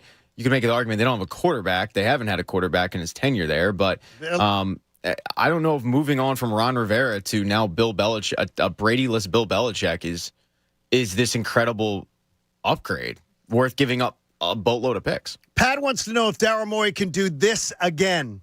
What is this? We'll leave it to Pat to explain. He just told us he doesn't know football. We'll see if he knows basketball. Probably not. John Kincade Show here on 97.5 The Fanatic. Get the BetParks app and download it today. You're going to absolutely love it. It is awesome. By the way,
7-5, The Fanatic. We got game time coming up at 8:30. Pat, life-changing, fabulous prizes? Yeah, I guess you'll have to find out. Okay, so that's a tease. I mean, then. that's a tease. Like, we're not... We're not just willy-nilly doing this stuff. I mean, they could be. And my chemo brain was at it again because I was out last Thursday doing my maintenance day for Ricky Bo not being with us today. I'm a little heartbroken. Got to tell you. Yeah, I got sad last week when he said it. I love Ricky Bo. He was pumped about it. I was not. Yeah, he's pumped to be able to sleep in. Well, when we brought, I was like, "Oh, really? Do you want to come in?" He goes, "Yeah, I don't care if you want me, I will." No, I don't want him to like. Well, I want to make sure he's he's reload getting the paid. batteries a little bit. Yeah, reshuffle a little bit. By the way, I put something up this morning, and it just sort of sums up my thoughts on the subject. I congratulated the Texas Rangers fans, and I don't want to hear any BS coming out of Philly that, oh, yeah, well, we would have beaten that team if we beat Arizona. Because if you can't beat Arizona in Game 6 and Game 7 at home, you can't beat an 84-win team to go to the World Series. Don't tell me you could have beaten Texas the way they're playing. 11-0 on the road in the postseason. Yeah, it's pretty impressive. Wild card team, last wild card team to win it was, I forget, it's been a while. But don't be like other NFL teams and fan bases and lose and then claim superiority on some mythical, well, we're still better.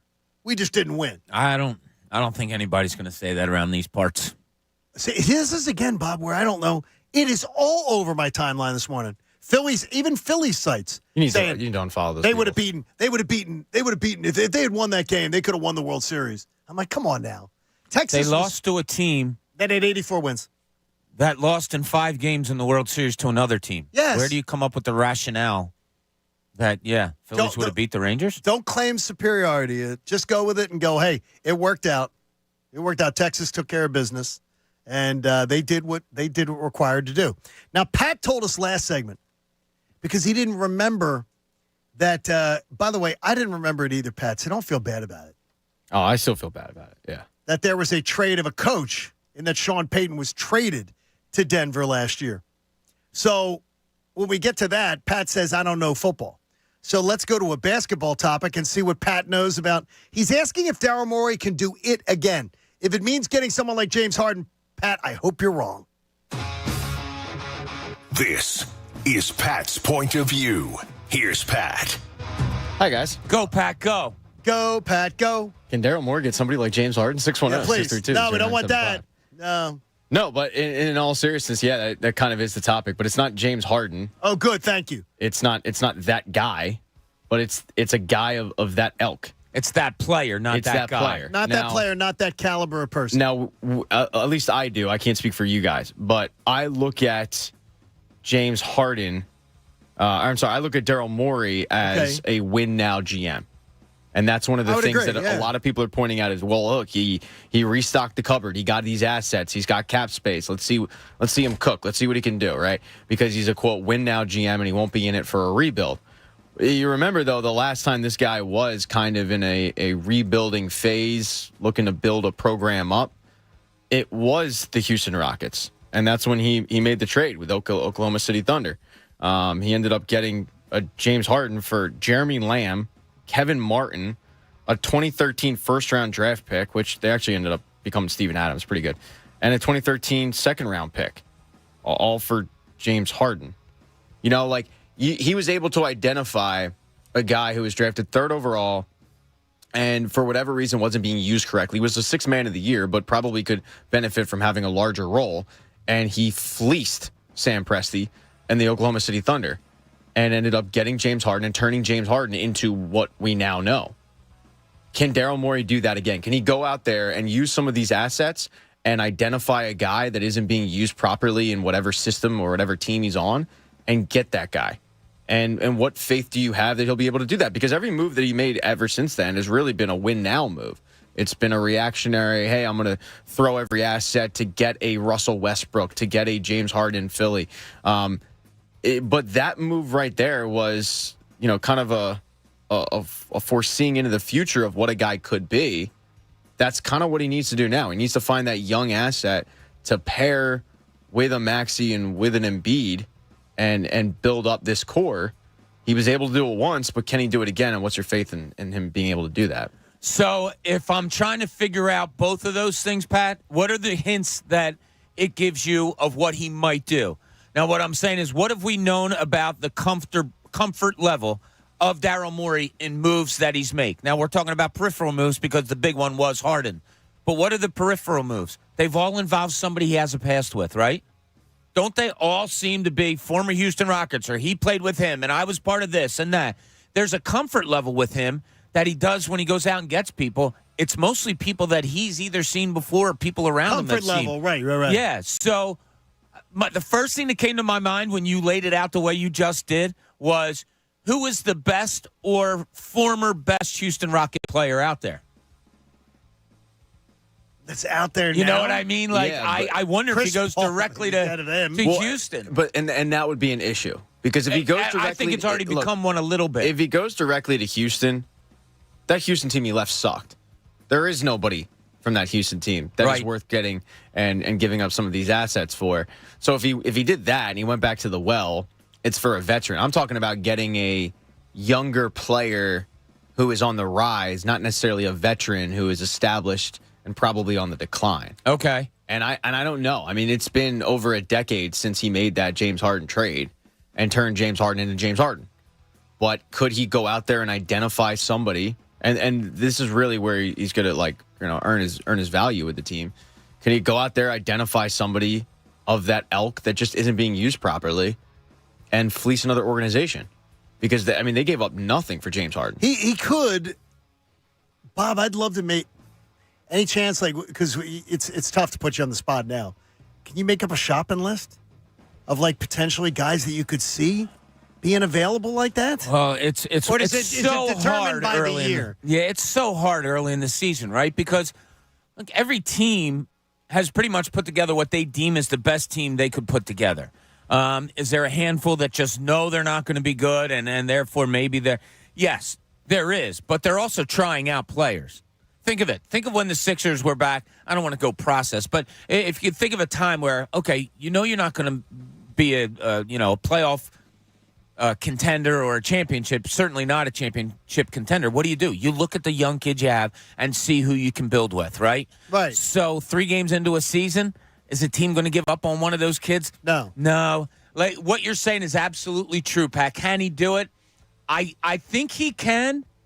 I don't think it can happen until we're probably halfway through the season, maybe. So think about what you said, though.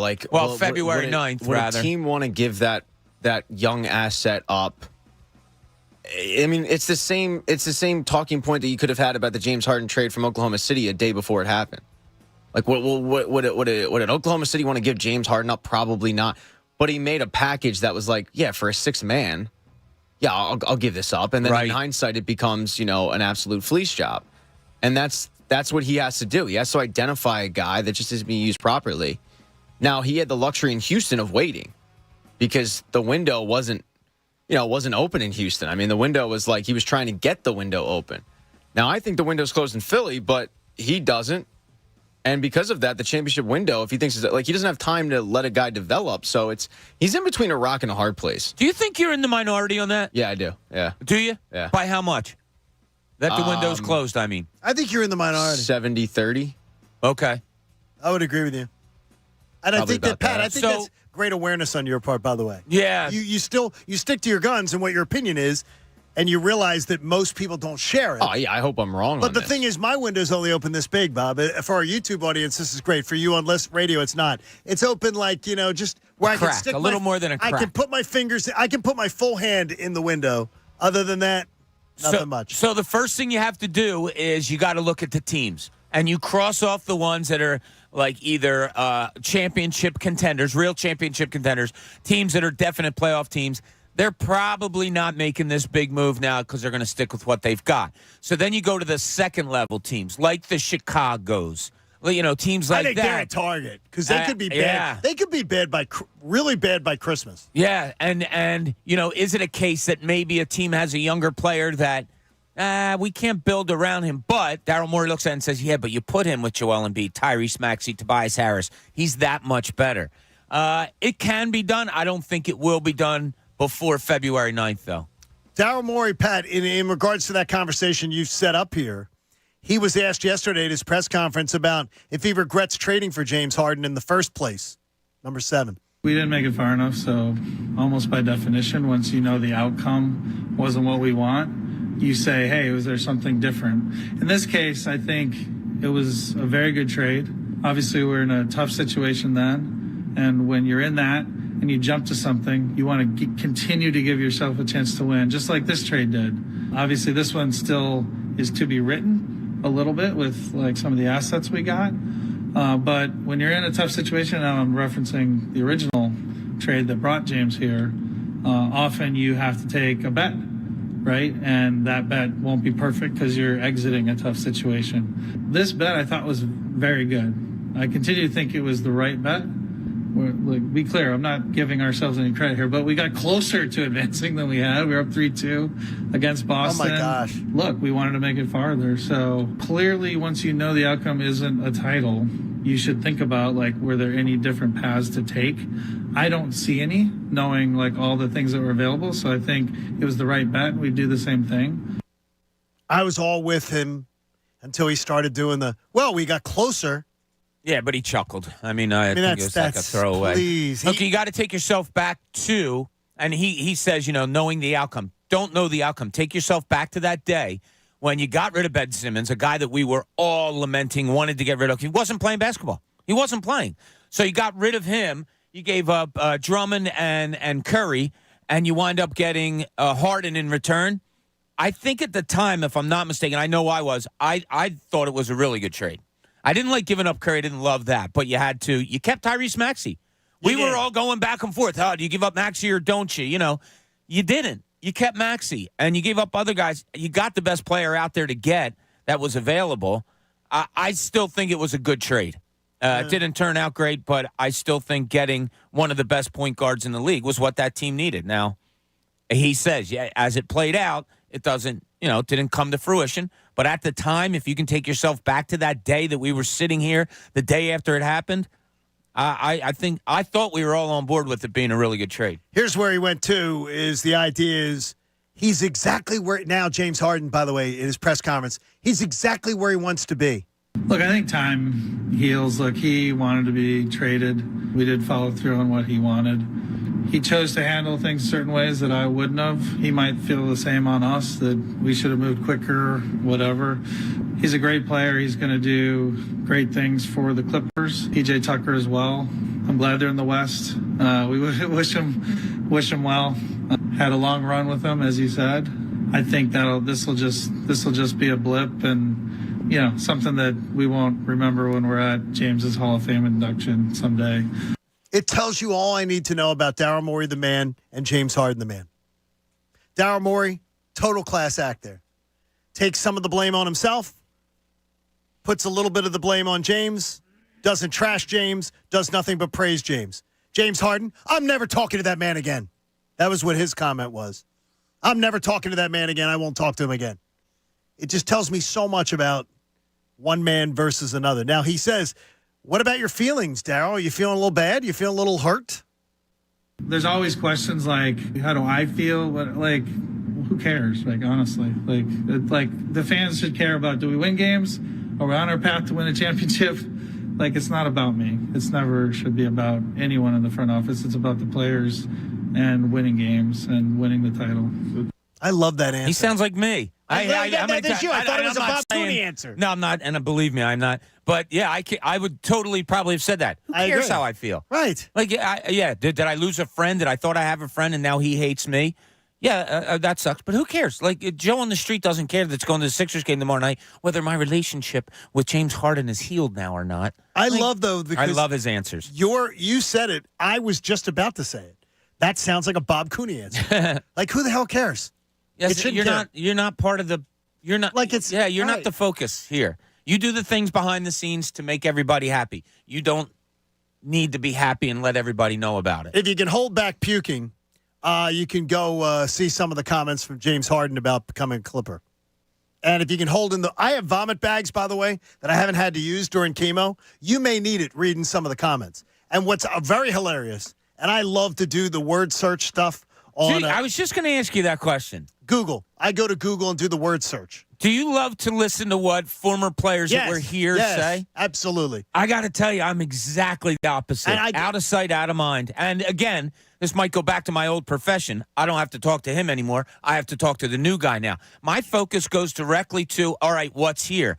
That's gone. Like, to me, that's gone. James Harden is gone out. Ben Simmons gone out. I don't care what they say. I understand the players might get riled up if they say something bad about the organization or whatever.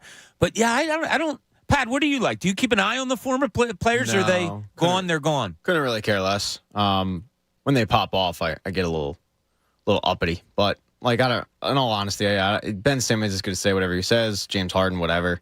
They're not really here anymore, so I don't really care. I laughed at his point of view, though, and he talks about he's so happy. He's exactly where he wants to be.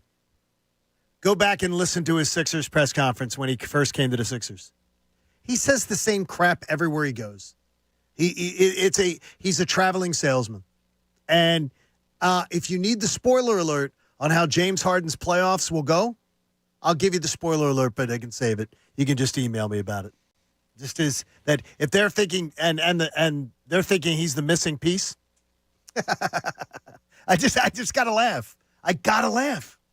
Yeah. Well, adding a James, that could be what pushes you over the top. Come playoffs, really? Well, really? Give me a break. If he goes in there and plays with those two guys, Kawhi and George, and he goes in there and they become really good and he fits and they, you're looking at it like, wow, that was good for them. Does it come back as a damning thing against Philadelphia? Why didn't that work here?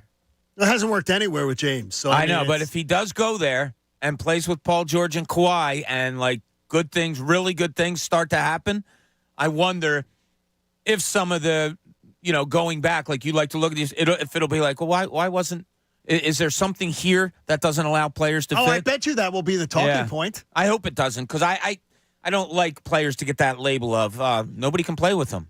And I don't think we're there with anybody yet, but I don't want that to become a talking point. Hey, game time comes your way at 8:30, and Pat Egan has somehow done the Bob Cooney thing. He's been raiding the prize closet. He's got great prizes for you coming up. You're going to want to be a part of it. Your chance to win coming up in the next hour. Bob is going to ask you something about this Eagles-Cowboys rivalry, and it's going to get tapped into your memory banks. We'll get to it next. It's the John Kincade Show. Thanks for hanging out with us here on 97.5, The Fanatic. I was texting this morning with David Kelleher from David Dodge. You know David Dodge. You know David Auto. He's just like the guy on TV. He is the same person. He is a Philly guy through and through with his sports teams, with his passion for this community. But if you've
Eagles talk in Philadelphia. 97.5 The Fanatic. Now, back to the John Kincade Show on 97.5 The Fanatic, Philadelphia.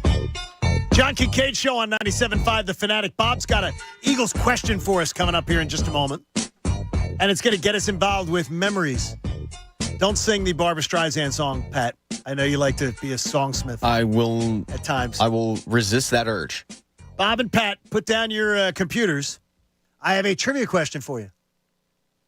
The Texas Rangers won the World Series last night. Congratulations to them again. And they were one of 6 teams that has never won the World Series.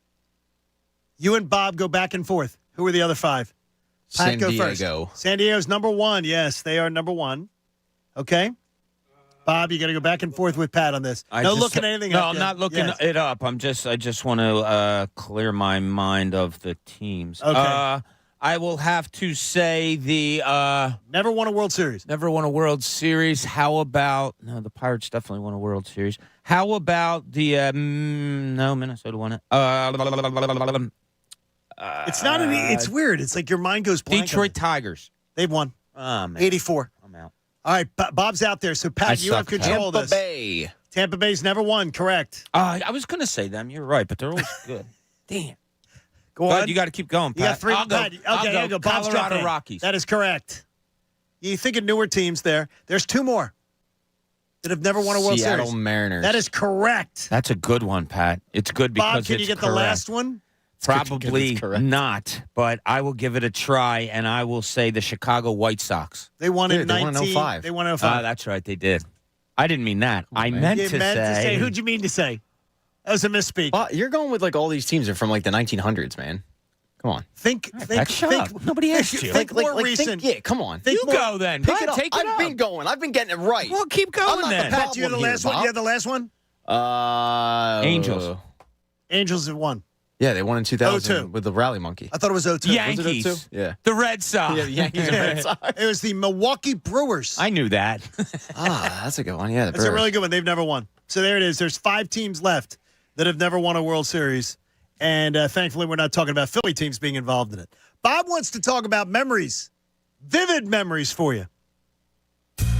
Now, let's see what's in Cooney's corner. Yeah, Andrew did a pretty cool thing yesterday on his show talking about how generationally the hate for the Cowboys has changed. Oh, yeah. Right? So you and I go back further than a lot of people. I think we embody what the rivalry is because we just remember pretty much all of it. Andrew is of a time where, as he said, the Cowboys have never really been significant during his time, so therefore he doesn't have the hate that, maybe some people do of an older age. The Cowboys win. Right. In his fandom. And Pat's probably there also. But it got me to thinking, what are your biggest memories of a Cowboys-Eagles rivalry? Like, what are some of your rivalry biggest? Thing? Anything. Like, biggest. Your biggest memories, biggest of the rival. So I'll start it off. Yes. And this, hardly anybody out there will know this one. But I was a little kid. I just got done being an altar boy at Mass. Yes. Had to run. It was a 12:15 Mass. Oh, jeez. For a 1 o'clock Eagles playoff game. It was about 3 degrees out. And the church is about 5 blocks from my house. I ran home. I thought my feet were going to shatter because it was so cold. Ran home to watch the Eagles play the Cowboys in the NFC Championship game. And Wilbert Montgomery gets a handoff, who everybody out there knows is he and Brian Westbrook are my 2 favorite Eagles. Gets a handoff, goes 41 yards for a touchdown. Eagles win the championship with Dick Vermeil, all that. Yes, it was a long time ago. And yes, I was a little kid. But it is my most vivid memory of the Eagles-Cowboys series. What's yours? I'm going to take it as you brought up the rivalry. And so I'm thinking of moments that made the rivalry. I will think of the Thanksgiving Day Luis Zendejas Bounty Bowl. About making it a rivalry. On my list, yeah. When Jimmy Johnson steps to the podium afterwards, I would have talked to Buddy about it on the field, but he waddled his fat ass into the locker room before I could get to him. And Buddy had a great response. He goes, I take that personally. I thought I lost a few pounds. Exactly. Like that was like awesome. one of the best things Buddy Ryan ever did. But when you think of rivalry, I think that's what helps stoke that rivalry is an incident like that. And there was another one with Buddy that was on my list, but I'll save it in case you have it or you wanted to use it. Pat, do you have one for you? Yeah, two came to mind. The one I was at the game, the one I was not, but I'll go with the one that really jumped out. It was 2007. No, it just turned 2008. 2008, yeah. They needed three things to go their way in order to make the playoffs. One of them being a Jamarcus Russell win, which they somehow got. He beat Tampa, I believe. And then the final thing that needed to happen was the Eagles needed to beat Dallas on, I think, Sunday Night Football. And no, it was a 4:30 game. Yeah. Oh, it was a 4:25? Yeah. Okay, I don't know half this story then. But what I do remember was they hammered them, and it was like 44-14. 44-6. And yeah, okay. So I'm like forgetting every single detail. No, but you're close to it. But it's your most vivid. No, you said 44. I basically brought the listener back to that exact moment, word for word. But yeah, they hammered them. They went to the playoffs. They ended up going to the NFC Championship game that year. They lost to the Cardinals. But that was like, they just absolutely obliterated Dallas, blew them up. It was awesome. And then the other one was T.O.'s first game back. And I think they held them out of the end zone. And they ended up winning on a Alito Shepherd pick 6 on Drew Bledsoe. But that was a big one. But those are the two that came to mind immediately. I thought one more, Bob, on the rivalry, and I'll give it to you now. The Buddy Ryan, after that dirtbag move, and I think it was a dirtbag move from a good coach, Tom Landry, running up the score on the Eagles in the first strike game. And then Buddy got the second game back in Philadelphia with his regulars. And at the end of the game, Pat, you may not know this one. The Eagles are already winning. And all Randall Cunningham has to do is kneel down. Oh, yeah, he did a fake kneel. And it was awesome. Yeah, I loved and it. Buddy was just like, that's for Tom Landry. That's for you. Stick it in your fedora or whatever it was. Yeah. And I love that because I think Buddy restoked that was what he did best. He was a showman, and he brought energy to the organization. Thankfully, we've gotten other coaches over the years that can actually do the energy and then win. Yeah, Buddy was different. Not calling players by names, calling them by their numbers, or just saying, "Oh, you mean that big fat kid from Florida," or whatever it was. Everybody laughed. He was different. Probably the shot in the arm that the organization needed at the time. Yeah. There's other ones that I have here. The fourth down, Emmitt Smith, 4 downs. They needed 1 yard. Oh, that was 95. And they stuffed them every time. And they run it again, and they just couldn't get it. That was one that I in here. Do you remember when Troy Aikman was like young in the league? So Pat, this might be before your time. They sacked him 11 times. I think there was Dallas. I thought it was the Bounty Bowl. Was it the Bounty Bowl? I think that it was like the same a shutout, day. wasn't it? Like 34-0. I think it was Thanksgiving Day. Was it? That I they thought did it was, that. If they did, but they crushed him that day.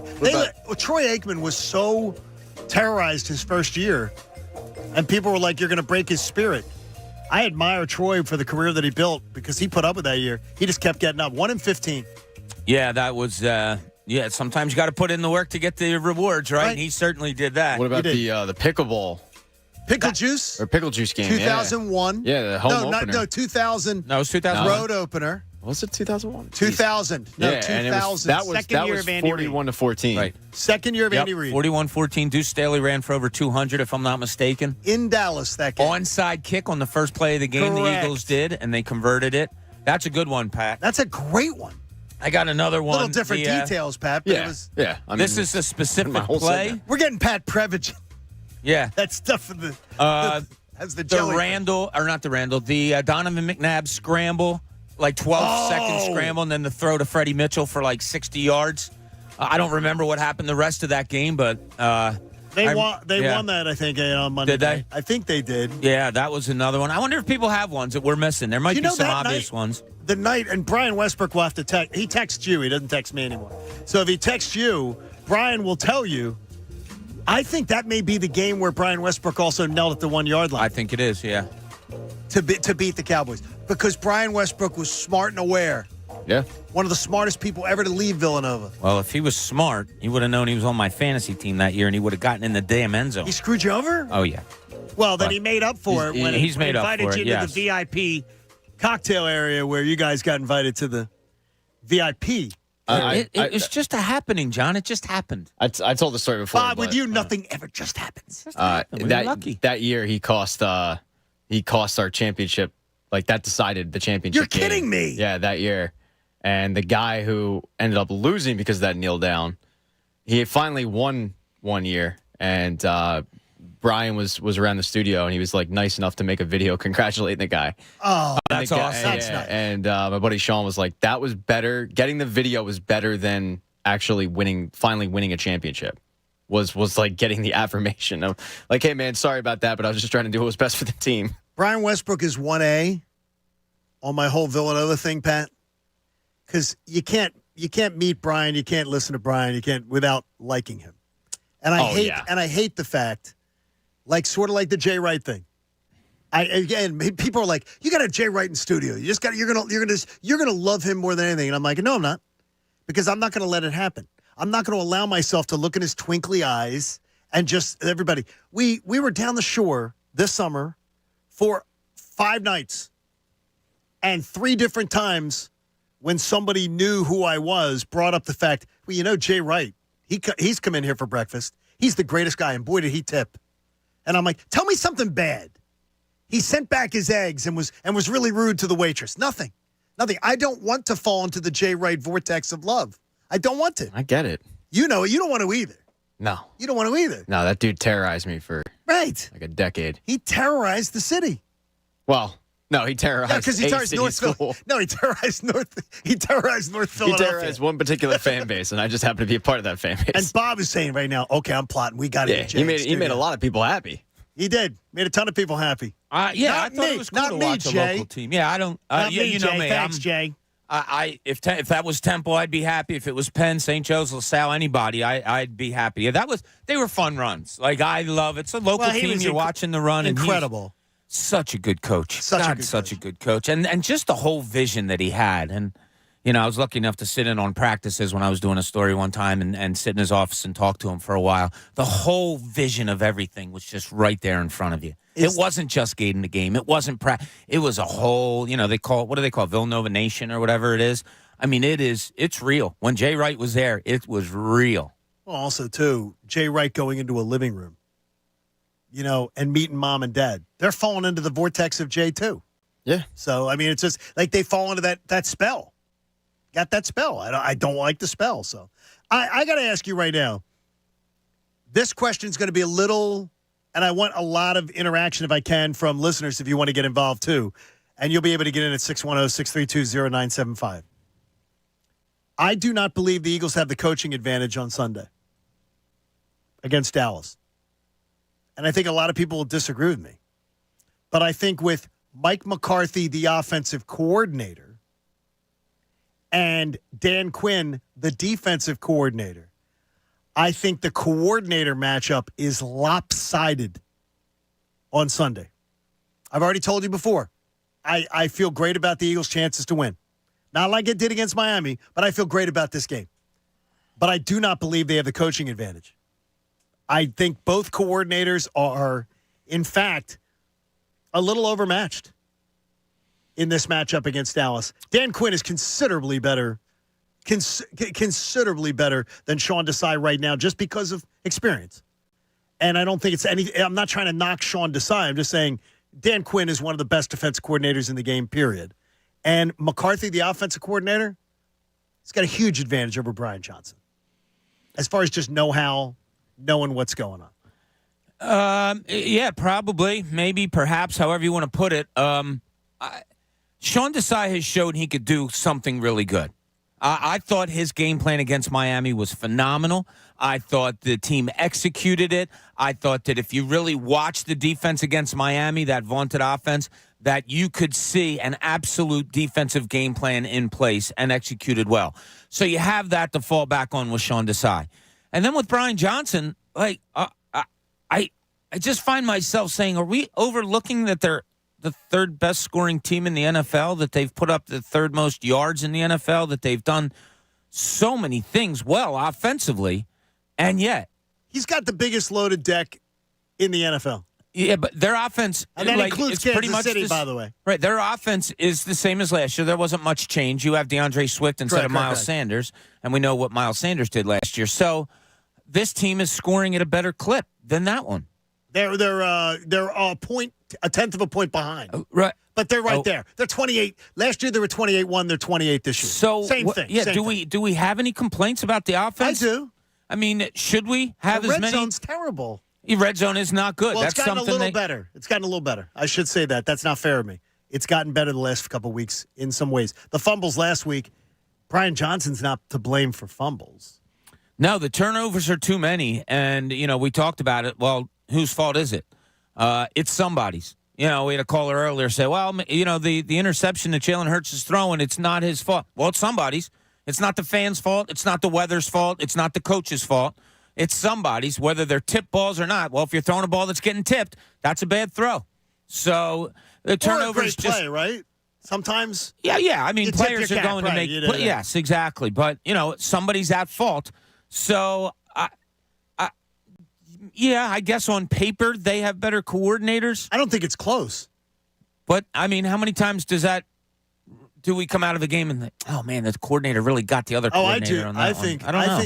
Well, Bill Belichick, we said it opening week that Bill Belichick and that we defense. Said he was defensive coach. I think at the Jets game that we were bragging on Sean Desai shutting down a Jets mediocre offense when we really should have been crediting the fact that Jets defense was, keeping the Eagles to nothing and letting that game be close enough where the Jets were able to pull it out at the end. Well, if it's a big deal about the coordinators. And you think they have a decided advantage? Well, how can you be confident about the game then? Because I think talent wins out, and I approach. Well, that's why I go back to do coordinators really matter? I think they do. But the one thing I know is that I guarantee you the offense wouldn't look like this under Shane Steichen. It would be considerably better. That as far as just looking better. And again, as I asked Schlereth about the other day, he used to get on me all the time about style points. And that's why I brought it up with him, because he would say to me, Johnny, I don't see a column here in the standings. I'm looking at the standings on ESPN.com. I do not see the style points column. Why are you hung up on this?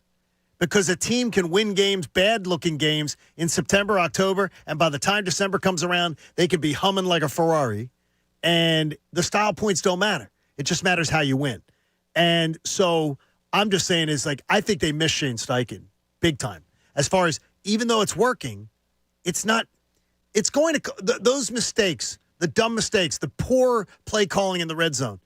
It's going to cost you at some point. Sort of like the Phillies not being able to, going hot and cold and swinging for the fences and swinging at balls out of the strike zone. People tell me all season long, it doesn't matter. They're winning games. It's fine. It matters when you get to the playoffs. It matters when you're trying to win a championship. How would this offense be, I don't know the exact wording you used, with Steichen, that's so much better? I think it would, what I'm saying is the style points, the eye test. I don't think the Eagles' offense last year looked beautiful. It looked beautiful. Well, then why didn't it score a whole bunch more points than this offense that doesn't look beautiful? Well, and it's an honest question. I don't know. I think this year's offense. I would take a DeAndre Swift over over what you had last year any day of the week. As far as offensive weapon, I would take it over every day of the week. Well, how do you compare it? Numbers, right? Is he going to rush for 1,300 yards? He has to be given the opportunity. I bet you if we looked at Shane Steichen gave him the opportunity. I'll bet you if we look at carries per game with DeAndre Swift and Miles Sanders from last year, I'll bet you they're real close. They could be. Yeah. They may be. Let's see what Jordan in Chester has to say. Jordan, good morning. You're on the Fanatic. How are you, buddy? What's up, John, man? How you doing? Good, man. Good to hear from you. I just have one problem with something you said, John. Okay. We are Eagles family around here. Yes. And you had faith in the Eagles to win the game. Yes, I do. I think the Eagles' talent is going to win this game. But you said you got more faith in the Cowboys coordinators? I think the Cowboys coordinators are better. I think if you ask 32 general managers right now, put them in a room, Jordan, 32 general managers, do you want Sean Desai as your defensive coordinator or do you want Dan Quinn? I think at least 30 would take Dan Quinn. And would you want Mike McCarthy calling your plays, or would you want Brian Johnson? Inexperience. A lot of it is on the inexperience. I'm not trashing the guys. I'm just telling you because of their inexperience. As Michael Corleone said, don't ever pick against the family. No, I'm not picking against the family, but no, I'm not going to blow sunshine up your skirt either. I don't do Homer sports radio. I'm going to give you my true opinion. I think the Eagles, I'm the one who told you when everybody else was biting their nails about Miami, I told you I felt amazing about it and had no doubt they were going to win the game. And I don't think it's that heavy this week. I'm not going that heavy, but I feel great about the Eagles to win this game. So you didn't have more faith in Mike McDaniel and Brian Flores? Mike McDaniel, I'm not really a Mike McDaniel. I'm not a look. I watched them get blown out by 4 touchdowns by the Bills, and I ask you, could any team beat the Eagles by 4 touchdowns? The Cowboys have beaten the Jets, the Giants, the Rams. Sure. They have.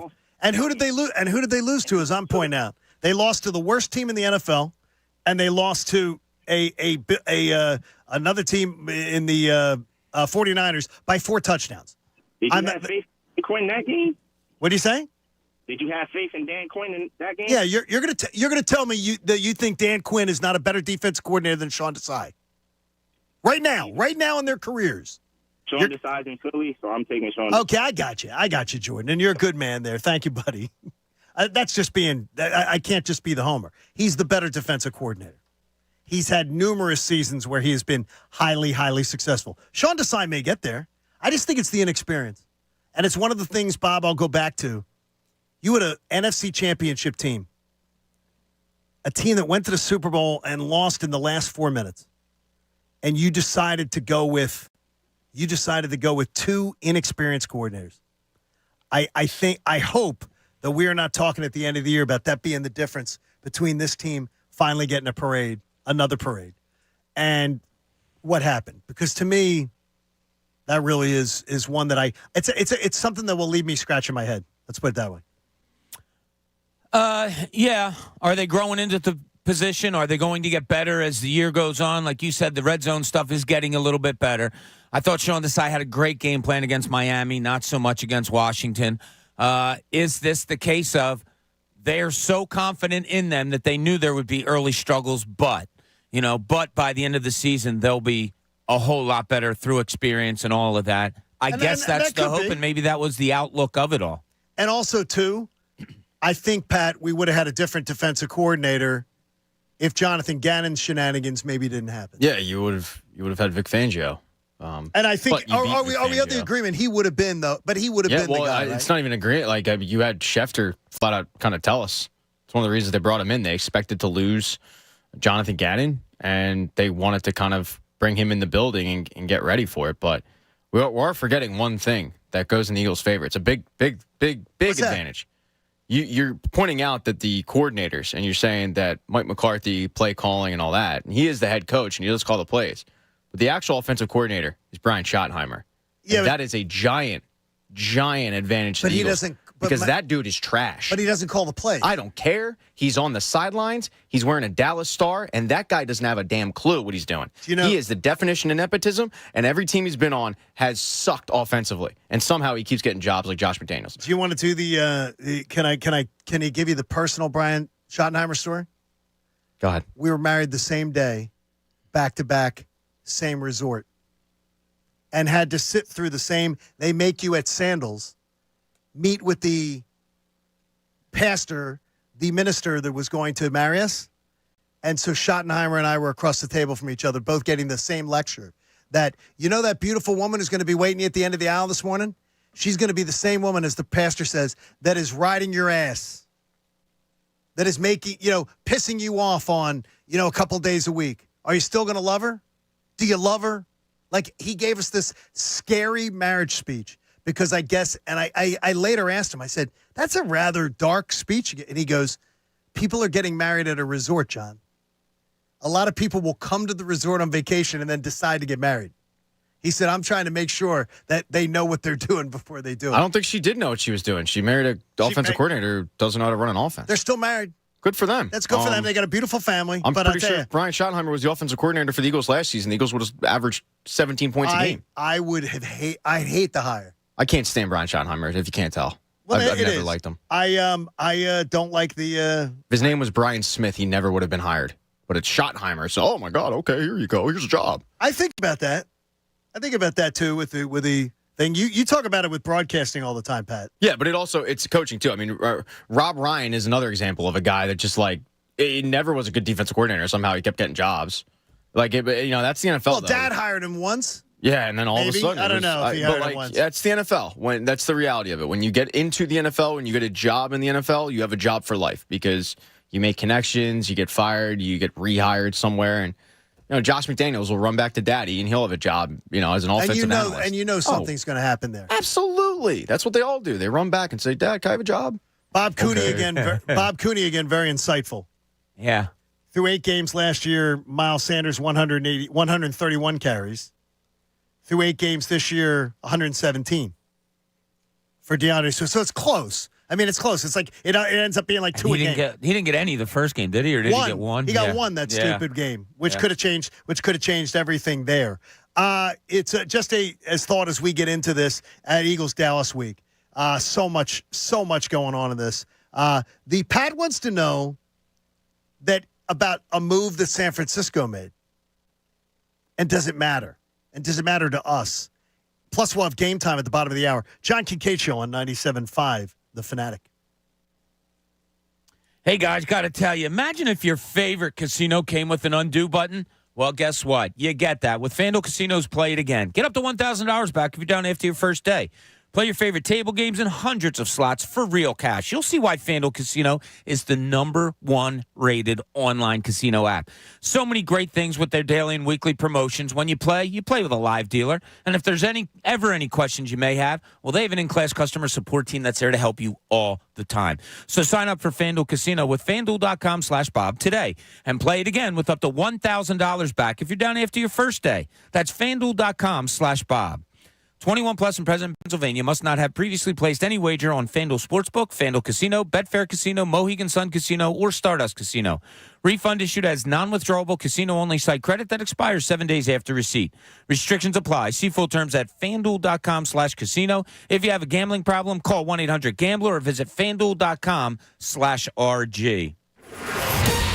Fanatic Sports Update. No Nick Batum. I'm Pat Egan. This sports update is brought to you by Staples Stores. Staples Stores provides innovative products and services for small businesses, remote workers, and learners. Even teachers and parents. Explore more at your local Staples Stores. Sixers and Clippers made the James Harden trade official yesterday, and Daryl Morey met with the media, where he discussed if this team is still a championship contender. We can hang with anyone. There's some very tough competitors in the East, Boston and Milwaukee in particular. You ask 100 people, they'd say they're better than us right now. So let's see how it plays out, see where our weaknesses are. Now we have assets and the ability to address any issues, and we will address those if we see them. We'll show our fans in the marketplace if we're a champion contender based on our play. Team is back on the court tonight when they take on the Raptors at 7 p.m. And newest Sixer Nick Batum will miss tonight's game due to personal reasons, according to the Inquirer's Keith Pompey. Sixers Raptors tonight. You can hear the game on the Fanatic. Flyers fell to the Sabres last night 5-2 at home. Carter Hart was injured, had to leave the game with a mid-body injury. They'll now head up to Buffalo for their next game on Friday. Over in Major League Baseball, the Texas Rangers closed it out. They won the World Series, their first franchise's World Series title. They beat the Diamondbacks 5-0. We'll continue to preview the Eagles-Cowboys all morning long, but coming up next, we've got game time coming your way at 8:30. I'm Pat Egan on the home of the Sixers, Flyers, and Union, 97.5, The Fanatic. Today, from 10 to 2, Andrew Salchunas will be live from Leah Corus Block on the campus of Temple University. Don't miss big-time college football action when Temple battles Navy this Saturday at 2 p.m. at Lincoln Financial Field. Kids tickets are as low as $10 on game day. Visit owlstix.com. The Fanatic's Business of Sports is powered by Pico for Business. The big winners in business this week, TBS. It was the highest-rated baseball broadcast they've ever had during Game 7 of the NLCS. But audience growth in key demographics of younger viewers has grown by 12, 13, and 14%. Baseball needs younger customers, and TBS found they delivered them with the Phillies in the postseason.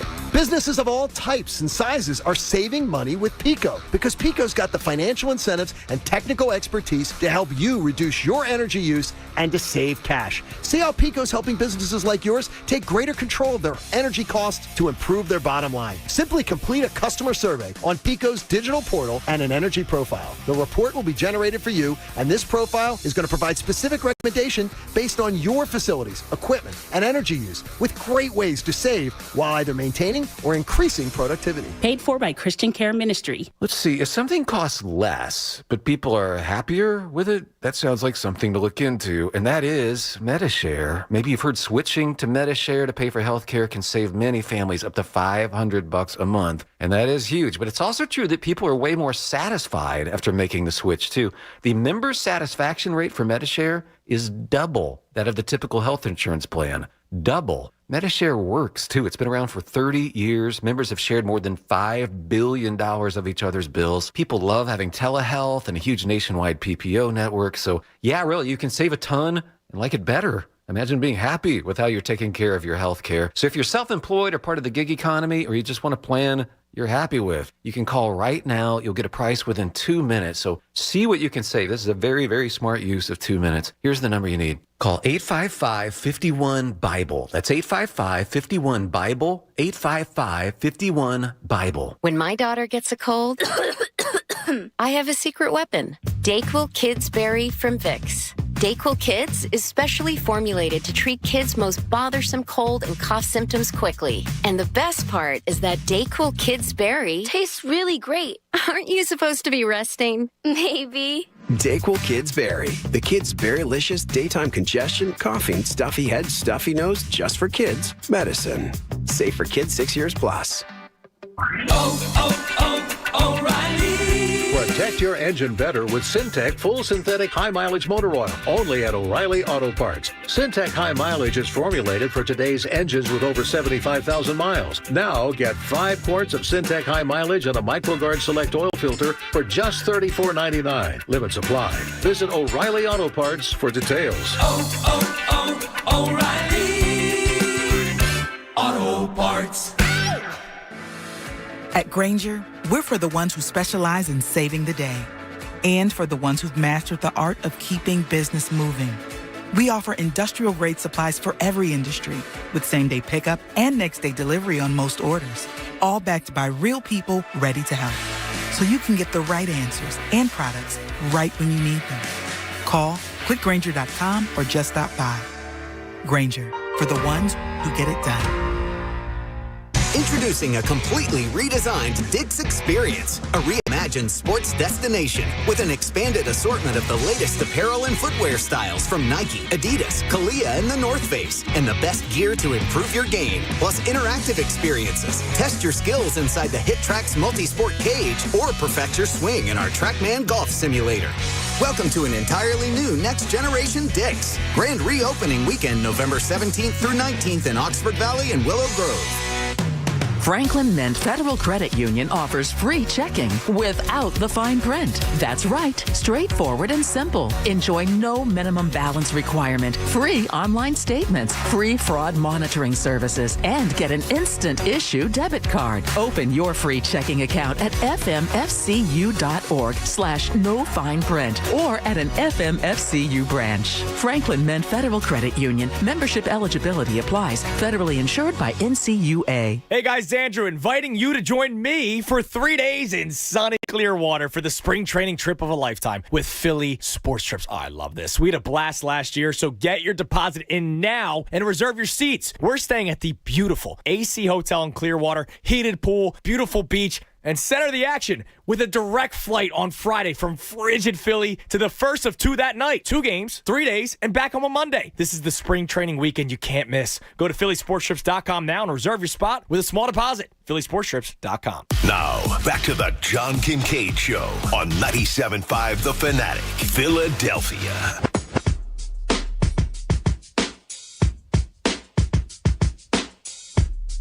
John Kincade Show on 97.5 The Fanatic. Appreciate you being a part of the show. Game time's coming your way. Our own Silvana Kelleher having a little car thing this morning. She texted me. Normally a question she'd send to her dad. Her dad's recovering right now a little bit, doing great. He's a warrior. He's a battler, going through a battle himself.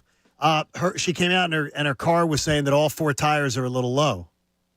And I said, you parked outside last night, right? And she's like, yeah. I said, well, that is why your car, it's the first night you're parking outside. So if your car's tires were even just a little low, it's going to alert you. and tell you that your tires are low. So she's going to go now and put a little air in her tires. And I said, only 2 dings, though.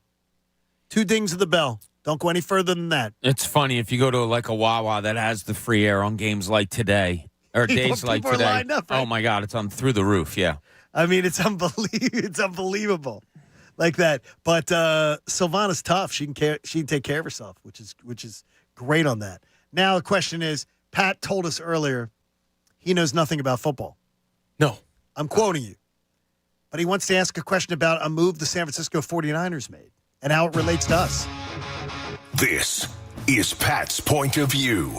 Here's Pat. Hi, guys. Hi, Pat, who knows nothing about football. We proved earlier today football might not be my strong suit, but trade deadline went down, and the big trade was Chase Young to the 49ers. Yes. And immediately every ESPN, debate show of, who won the trade deadline, and everyone's fangirling and falling them over themselves to just praise the 49ers for getting Chase Young. And I went, cool, yeah, I don't care. Like, really? to me, it doesn't make them. It doesn't make them go from a championship team, a team that wasn't going to beat the Eagles to a team that will beat the Eagles. Okay. Like Chase Young is not this amazing difference maker that the media wants to make him out to be, because there was no other big name that really went deadline day that they could hype up. Last year it was Sweat Christian was McCaffrey. the other one. Yeah, like Montez Sweat going into Chicago didn't make a whole lot of sense that they don't extend him, but whatever. Like Chicago, no one's scared of Chicago, and they probably will extend him because they have all that cap space.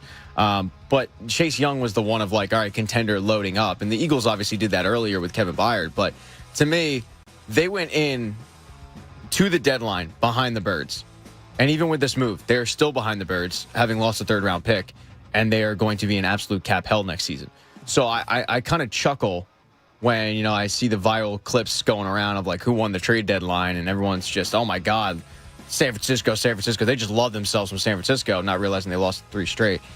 Yeah, it's cute. Like Chase Young's never really worried me. When he came out of college, he did, but he's never been exactly this world beater, Michael Parsons S-type guy. And by the way, against those guys, the Eagles usually do pretty well. So I'm interested if I'm, once again, in sports-wise, I'm in the minority, or if this move that the San Francisco 49ers made, do you think it is something to be concerned about? And I'm just kind of looking at it with green-colored glasses. Yes. Which part, Bob? Like, be more specific. It's funny be a little more because specific, yeah. when they did trade him, my first thought was, wow, Eagles fans aren't going to think this is a big deal because Chase Young never has big games against the Eagles. So I think that's kind of along your thinking, Pat. Wow, we've watched him how many times, and he's never really been that big of a difference in a game. But you put him with what they already have on that defensive line, yeah, I think that's a real good addition by them. Maybe. Yeah, absolutely. Yeah. I mean, that's just the way I feel. No, yeah, but to counter it, I'll say like all we heard about with Washington was 4 first-round picks on the line. Yes, he's going to a better defensive line, no question. But even on he's leaving a pretty good defensive line. He's leaving a Washington line that had some decent players.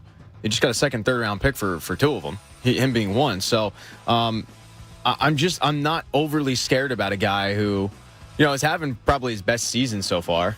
I'd say 5 sacks in 7 games, sure, but I'm just not this like. I'm not going to be going into San Francisco week going like, man, I'm petrified because they got Chase Young. Christian McCaffrey was different. Like Christian McCaffrey, when they got him, that's a difference maker. Yeah, that is a, oh crap, that offense just got a huge piece, and you see it because every week the Christian McCaffrey touchdown has been like money. You just add that to your parlay because it's going to happen. But Chase Young, I kind of chuckled at these talking heads on ESPN just praising the move. It's a good move, but I just don't think it makes them go from behind the Eagles to above them. I hate it when the local writers all come out and start trashing Chase Young too on his way out the door. With all of a sudden I have these stories on Chase Young. The day they move him, within 2 hours, here's what I know about what they're hearing about Chase Young and trashing him. And to me, that's like, oh yeah, it was there are a lot of questions about Chase Young, and I was glad to see the Washington fan base in the comment section going, why didn't you write this last week? Why didn't you write this the week before? Why are you writing it now? They bad taste in the mouth going out the door with Chase Young. They feel like he let them down. the organization feels like that he let them down. Yeah, I mean, obviously our most memories of him are against the Eagles. He never had that game against the Eagles. Look, how many times have we seen someone that was supposed to be real good go to another team and boom, there it is. There it happens. Maybe that'll happen with him. Hope not. As an Eagles fan, you don't want their defensive line getting better and better. But I think it's a good move for both teams. I think it's a good move by Washington if this is what they're doing. But I think it's a great – I won't go great. I think it's a really good pickup. It could be a great one by San Francisco. Second rounder, though, right? Third round. Montez Sweat was a second rounder. By the way, Montez Sweat was the second rounder, and Chicago didn't ask to engage in a contract extension talk before the trade. So now they've given Sweat all the leverage. So dumb. Howie would never do that deal. If he wanted to sign him long term, he would never do a deal and go, yeah, we'll figure it out down the line. No, I mean Sweat can walk now. When they traded for A.J. Brown, they had a contract lined up. I mean, Shefty told us he had heard rumblings about it, 2 days before, and yeah, they weren't going to make that move. Well, they say they're going to get a fourth for him, in a compensatory if he signs as a free agent elsewhere. They'll get a fourth or a fifth. So I guess they figure it's worth the gamble. I guess. Yeah. I guess. Could be. All right, it is that time. It is Thursday. Pat Egan tends to be a huge, huge star at this point. He does know a little bit about fun and games. I do, yes. So it's Dallas week, guys. Let's fade in this Mariah Carey song that was number 1 on the charts January 28th, 1996. Great song. Do you guys know what that day was? Super Bowl Sunday. Super Bowl Sunday. Dallas won the Super Bowl. Time the Dallas Cowboys won the Super Bowl. This song was number 1 on the charts. Last time they were in the Super Bowl. No, they played Pittsburgh. We're going to play the game of before or after Dallas Cowboys Super Bowl edition. Oh, wow. We're all going to go around the room. We're going to ask a question. The caller just has to simply tell us if it happened before the Cowboys last won a Super Bowl or after the Cowboys last won a Super Bowl. Once again, I love this game. January 28th, 1996. You can get involved in the phone line, 610-632-0975. Got to give credit, by the way, to Brendan Gunn because he came up with the game. Brendan, this is a great idea. Credit to Brendan. This is all all I don't think him. we have enough questions, though. Yeah, we have a lot. Yeah. Oh, my gosh. Brendan was overboard. We have a pair of tickets to go see Temple Battle Navy this Saturday, a pair of tickets to go see Flyers Kings on Saturday. We have a pair of tickets to go see the Sixers Raptors tonight, a pair of tickets to go see Iron Maiden, and we have a pair of tickets to go see Chris Stapleton at the Freedom Mortgage Pavilion. So before or after the last Cowboys Super Bowl that they won, January 28th, 1996. That's it. I love this game. So Pat, you guys, this is a great idea. So it's going to go John, Bob, then me, and we'll start out with Joe in West Philly. Oh, I'm sorry about that. Oh, wait, no, I'm sorry. John in Northeast. John in the Northeast. Hi, John. Hey, good morning, guys. All right, let's play this game. Does he pick before or after? Does he get to pick before or after? You got just say what the event is, and then he will say if it was before or after. Okay, John, here we go, all right? Was Amazon.com founded before or after the Cowboys' last Super Bowl win, January 28th, 1996? I'm gonna go before. And you're a winner! Yes. Good job, John. 552 days earlier, right? Yes, July 25th, 1994, originally called backrub.com. What? Yeah. What? Are you kidding? Dude, I don't know football, but I know Amazon.com. Is that serious, really? Yeah, you can look it up. Backrub.com? Absolutely. I think sticking to it. That's amazing. Nope. I am wrong. Google was backrub.com. See? So I don't know websites and I don't know football. What I do know is that John just won himself a pair of tickets to go see Temple Battle Navy this Saturday, 2 p.m. Lincoln Financial Field. Kids tickets are as low as $10 on game day. Visit owlstix.com. Amazon did have a weird name though to start out. It wasn't backrub. That was, as I said, Google. Was it Lobster Tube? Was not Lobster Tube. That is a great site, though. Check it out. Let's go to but make sure to, before you do, to pop a Blue Chew. Head to BlueChew.com, promo code Fanatic. All right, let's go to Bobby next. Bobby's got Liam. Yes, Liam and Conchi. Hey, Liam, you ready? Yep. All right. Was the Nintendo 64 released in the United States before or after the Cowboys' last Super Bowl win? I'm going to go after. Sweet. Good job, Liam. Yes, Great job. After is correct. September 26, 1996, 242 days later. N64, great system, by the way. And that system just won Liam a pair of tickets to go see the Flyers versus the Kings Saturday, Wells Fargo Center. Get tickets at PhiladelphiaFlyers.com. Okay, Pat, this is excellent work by you and Brendan. I love this game. This is all Brendan. I can't take any credit for it. Brendan Gunn, right? The gunner, baby. Yeah, so give him the raise. Great job. Kenny and Mayfair is up next. We don't have money for the raise. Just the praise. Pat, yes. We give praise here. We do not give raise. We'll throw a pizza party. There we go. All right. Hey, guys. Hi, Kenny. How are you, buddy? Hey, good, man. Great show. Kenny, tell me, was Eagles kicker Jake Elliott born before or after the Cowboys' last Super Bowl win? Before. Fine. Yes. Yeah, Kenny. Good job, buddy. Good job, Kenny. 372 days earlier, Jake Elliott's birthday, January 21st, 1995. So he remembers that Super Bowl well. And Kenny, you just won a pair of tickets to go see Iron Maiden at Wells Fargo Center, November 1st, 2024. You got a little bit of time before the concert comes around. That's a nice concert, 363 days, but tickets go on sale tomorrow at 10 a.m. Ticketmaster.com. So, yeah, it's a big show. Kenny just won tickets to that. Let's keep it rolling with Anthony in Bristol up next. All right, we're going to go to Anthony. Anthony, you getting with me here? You going to win? Yes. How you doing? All right, buddy.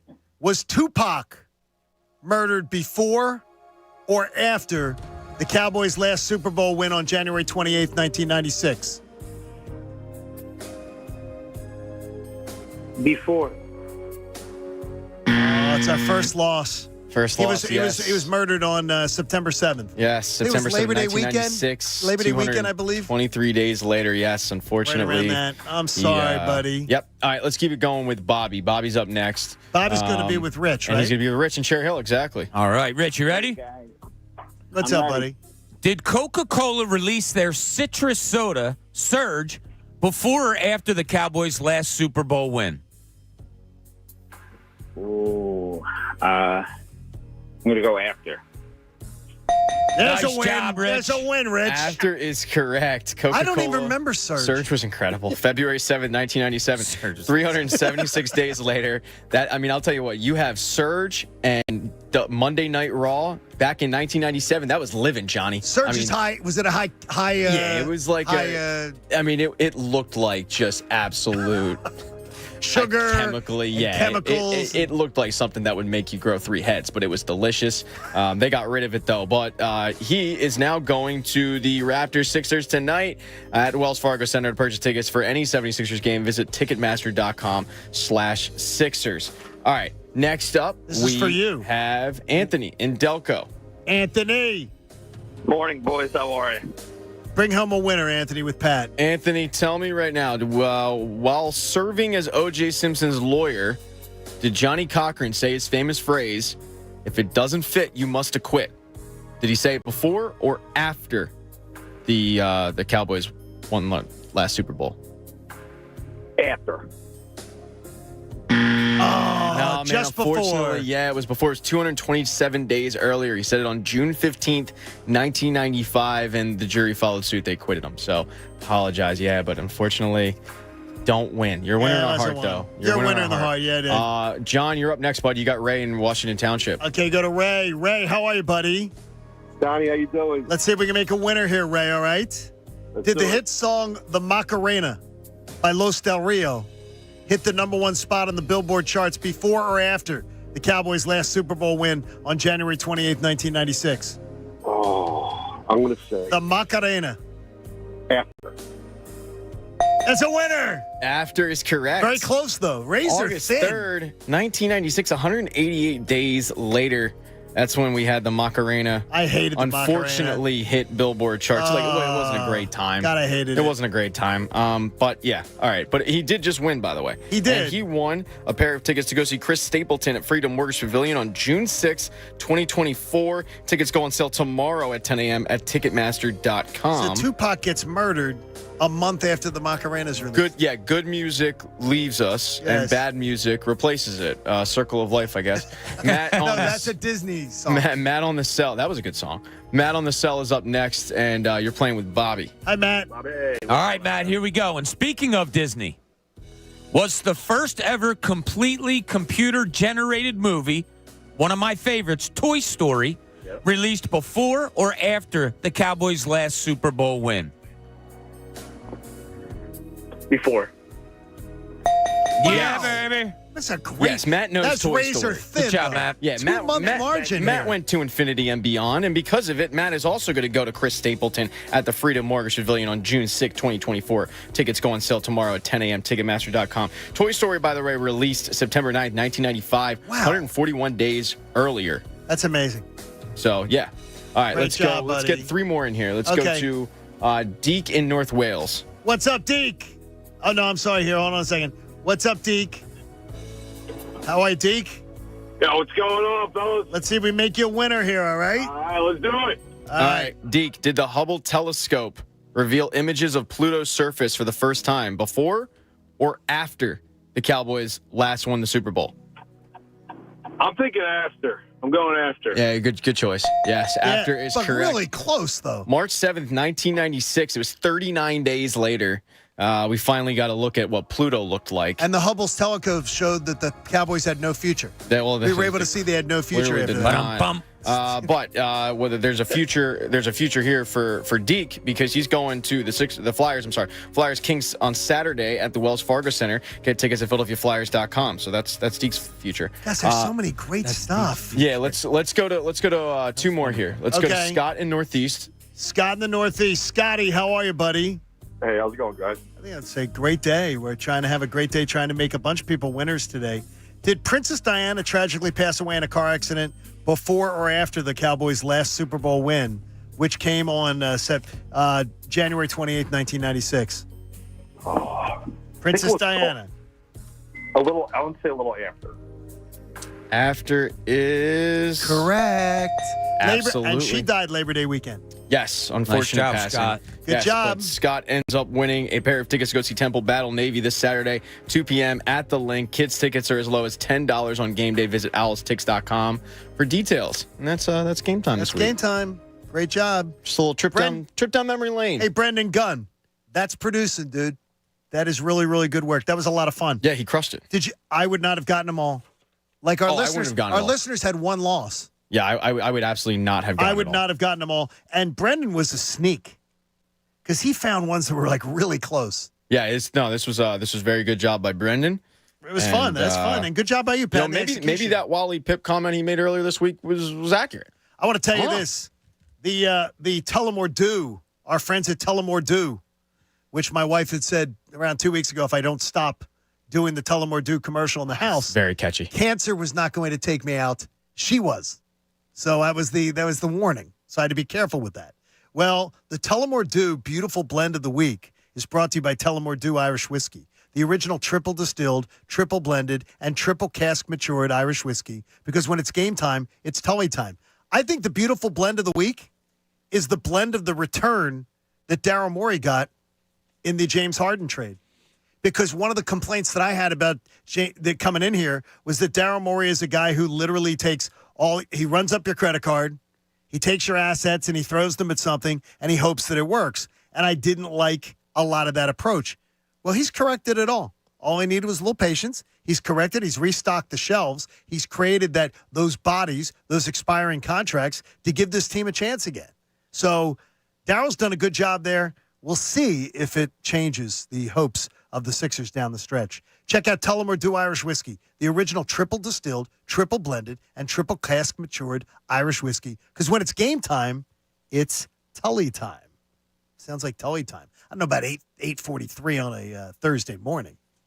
Hey, don't knock it if you don't. There'll be some tape.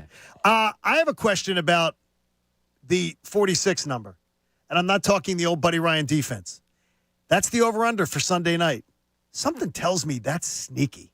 John Kincade Show on 97.5, The Fanatic. When I talk to you about my friends at H&H Heating and Air Conditioning, I'm not talking to you about it as an endorser. I'm talking about it as a customer. They service our HVAC system, and they keep it running at peak efficiency 24/7. They just came and did our fall-winter treatment. So they came in, gave us a new filter for the HVAC unit. We actually changed out our filter, too, on our air scrubber, which keeps our house smelling so good. I love H&H Heating and Air Conditioning. I trust my family's comfort to them. And also, I trust them to do great work, H&H. DelcoHVAC.com.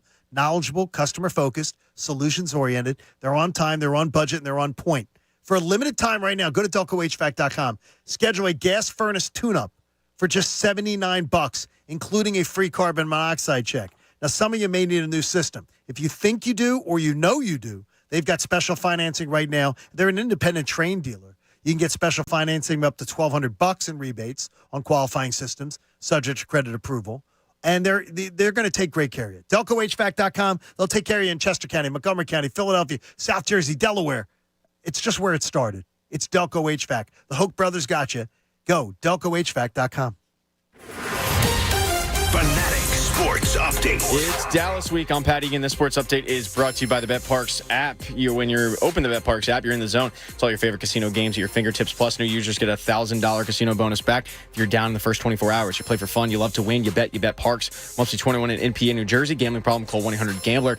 Eagles will head into Week 9 looking to improve to 8-1 when they take on the Cowboys. Now, one of the keys to beating the Cowboys is shutting down Cowboys linebacker Micah Parsons.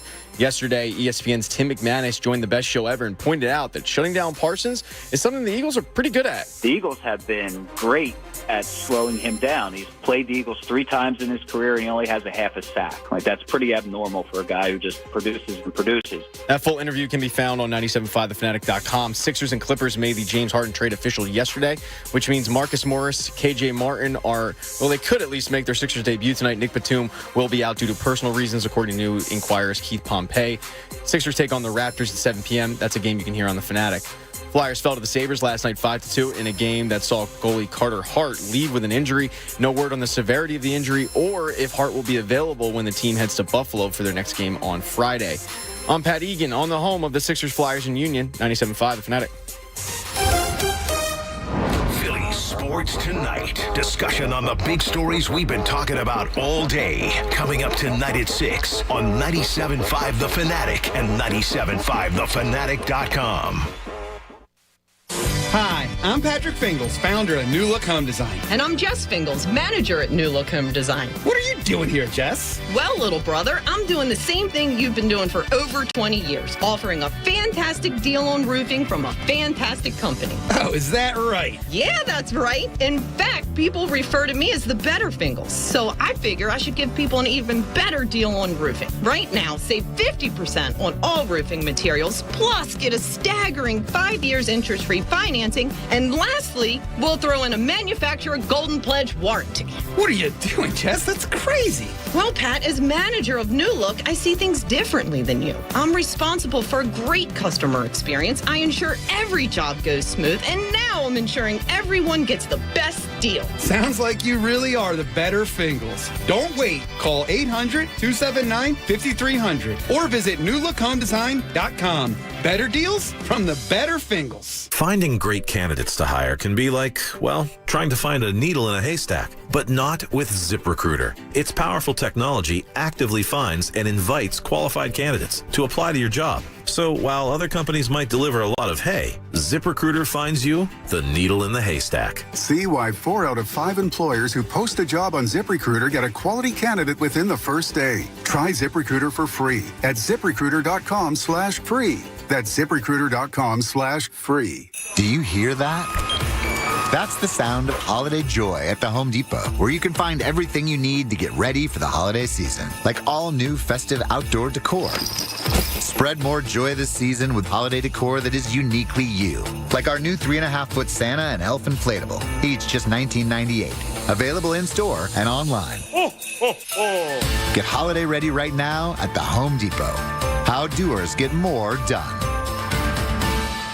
The Chase Ink Business Premier Card is made for people who make things happen, like me. I'm Sam, founder and CEO of Manifest, a product design company that makes everyday products designed smarter. I get 2.5% cash back on purchases of $5,000 or more, plus unlimited 2% cash back on all other purchases, which helps us make more smart ideas into a brilliant reality. The Ink Business Premier Card. Learn more at chase.com/business premier. Chase for business. Make more of what's yours. Real business owner compensated for their participation. Account subject to credit approval. Restrictions and limitations apply. Cards are issued by JP Morgan Chase Bank. Any member FDIC.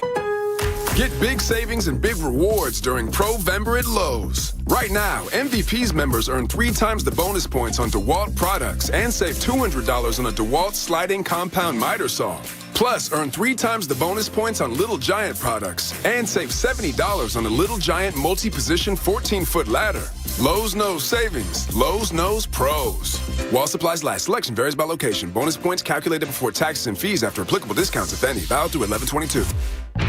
The glory and the greatness are only a few days away. The 40th running of the Breeders' Cup World Championships at Santa Anita is finally here. The ultimate racing showdown that every owner, trainer, and jockey around the globe has in their sights. With $31 million in purses and awards, there's a lot at stake, but only the best will claim the coveted title of World Champion.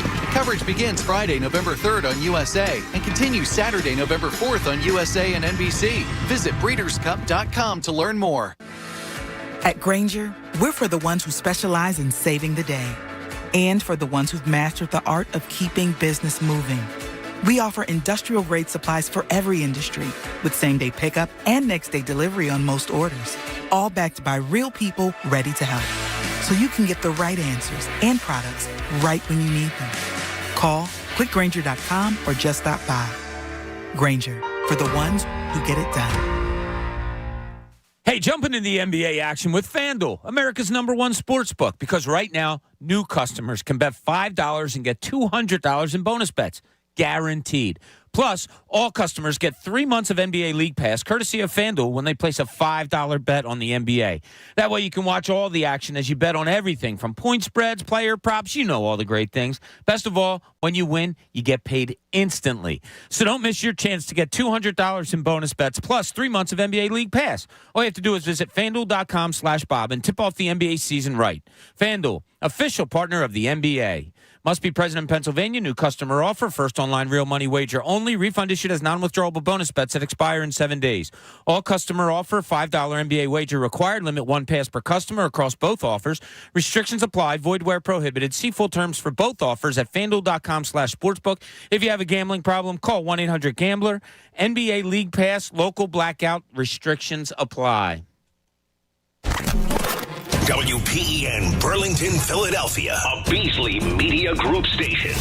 Official home of the Sixers, Flyers, Union, and the best Eagles talk in Philadelphia. 97.5, The Fanatic. Now, back to the John Kincade Show on 97.5, The Fanatic, Philadelphia.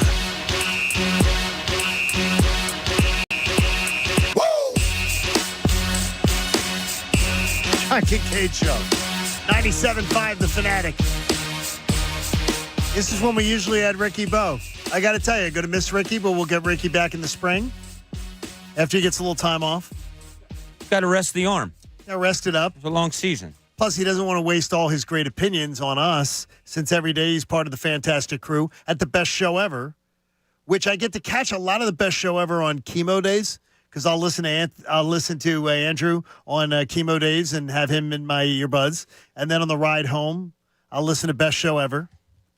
Yesterday, they were talking about, like, the worst rival in your lifetime. The rival you hate the most in your lifetime. And, Bob, we are being outdated. Like, we're getting pushed to the wayside now, the Dallas people. The people who say Dallas Cowboys. Because the weird one was, people were talking Mets. I'm like, Mets? No. The Mets aren't our biggest rival in Philadelphia. Like, over Dallas Cowboys? That's ridiculous. Like, to me, that is a ridiculous one. People were talking Boston Celtics. I'm like, no. Compared to the Dallas Cowboys? And there was one ridiculous one, and even Tyrone, when he read it, was like, really? Like, we're going here with one of the rivals. I forget where it was. I'll think of it here. The Pittsburgh Penguins. I'm like, stop it. Stop it. The Pittsburgh Penguins aren't a bigger rival than the Dallas Cowboys. Pittsburgh Penguins play a game here. There's like 7,000 people in the stands. So shush with that nonsense. A hockey rivalry is never as big as any other rivalry in this town. Period. No, there was a time when maybe it could have been, but not today. Come on, stop. Yeah, this week the biggest rivalry for me is Eagles-Cowboys. Come a couple of weeks when the Sixers-Celtics play, it'll be that. That's how close, in my lifetime, that's how close it is. I might even take Sixers-Celtics over Eagles-Cowboys simply because, like what Andrew and Tyrone were talking about yesterday, where's the luster with this lately? Dallas hasn't won anything. the Celtics do win championships. The Celtics do take care of the Sixers in the playoffs. Like, to me, that's the biggest rivalry. It's 1 and 1A with those. Well, think of the biggest rivalries in sports. Some of the biggest rivalries. People will talk about Cubs-Cardinals because it's a huge rivalry between the two major cities in Major League Baseball, two franchises that people know a lot about, but not a lot of winning. Cardinals have won a couple in the modern era, but there's not a lot of winning goes on in that one. And people still think it's a spectacular rivalry that everybody waits for. Yeah, I think that one's just because of the oldness of it. There's never been a this is spectacular baseball between two spectacular. I think it's just kind of oldness. The oldness. Well, is of that it. Eagles Cowboys now? Yeah, probably a little bit of that. Like people under 40 do not agree with us. Yeah, I like ask Pat. Your biggest rivalry football wise, is it Eagles Cowboys?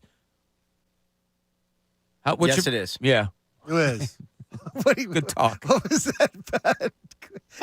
I'm sorry. Something happened during the break in here. What? Did somebody do something? It wasn't somebody. It was Bob. Wait a minute. Bob, you guys, I don't know what's wrong with his ass you. in my nose right now. That's the biggest rivalry in sports. I had a random passing of gas. I had a random passing of gas this week on Tuesday. I apologized immediately for it because I do not do that to people. I do not crop dust a room.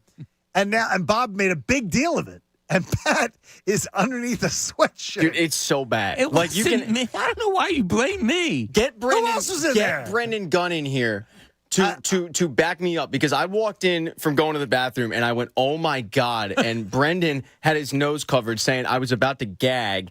Then he had to come back in and tell me something. He goes, oh my, it's even worse now. So it's I can still smell it. It's still sitting Bob here. made a big deal the other day of me breaking wind. Yeah, that's, I mean, No, I Glass House didn't. Stone Yes, Stone. you did. Yes, you You did. silently Yes, you did. said, I made a big deal. You didn't silently say get it. out of here, You Brendan. said it on the air. Did I? But I waited a while. I think a little. You said it first, actually. Because I apologized for Right. it. A little trailed, Brendan. I That think a is little the trailed. worst smell I've ever smelled in my And life. I think it trailed him. And then once you leave, you no. kind of get nose blind to it.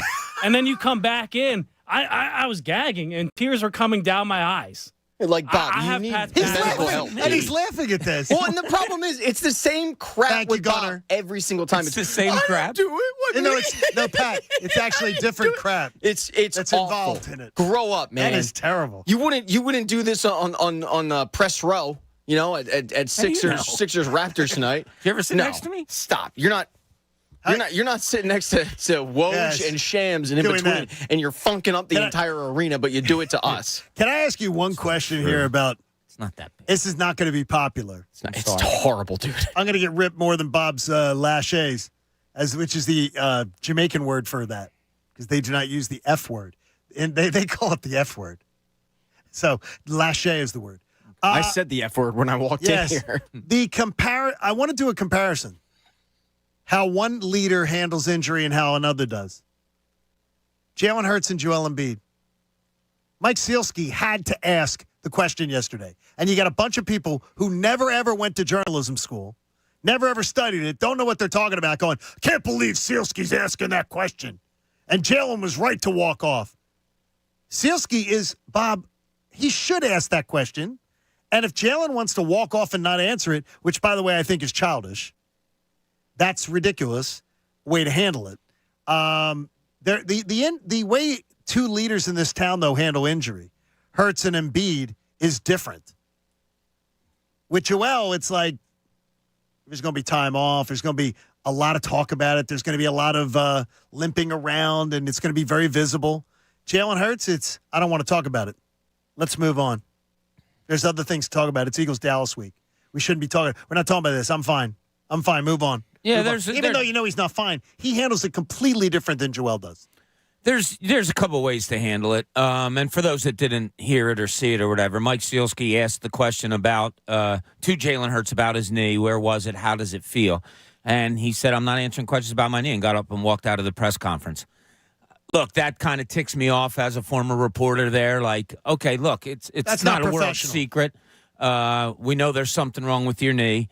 There's nothing wrong with answering a question like, I prepare all week to get it ready to go on Sunday, and that's the way this week is going to be. Yes. He probably knew that was going to be followed up and followed up and followed up and followed up. It's kind of your job as an athlete. Look, there are many times I felt bad for athletes in front of a mic, behind a microphone. I did. Like they're paid to play sports. Answering questions about how they play, they get paid, and I know this is what people say. They get paid a lot of money. They should answer questions. You're right. It is part of the job. And him not wanting to get into it, the reporter in me says, I cringe.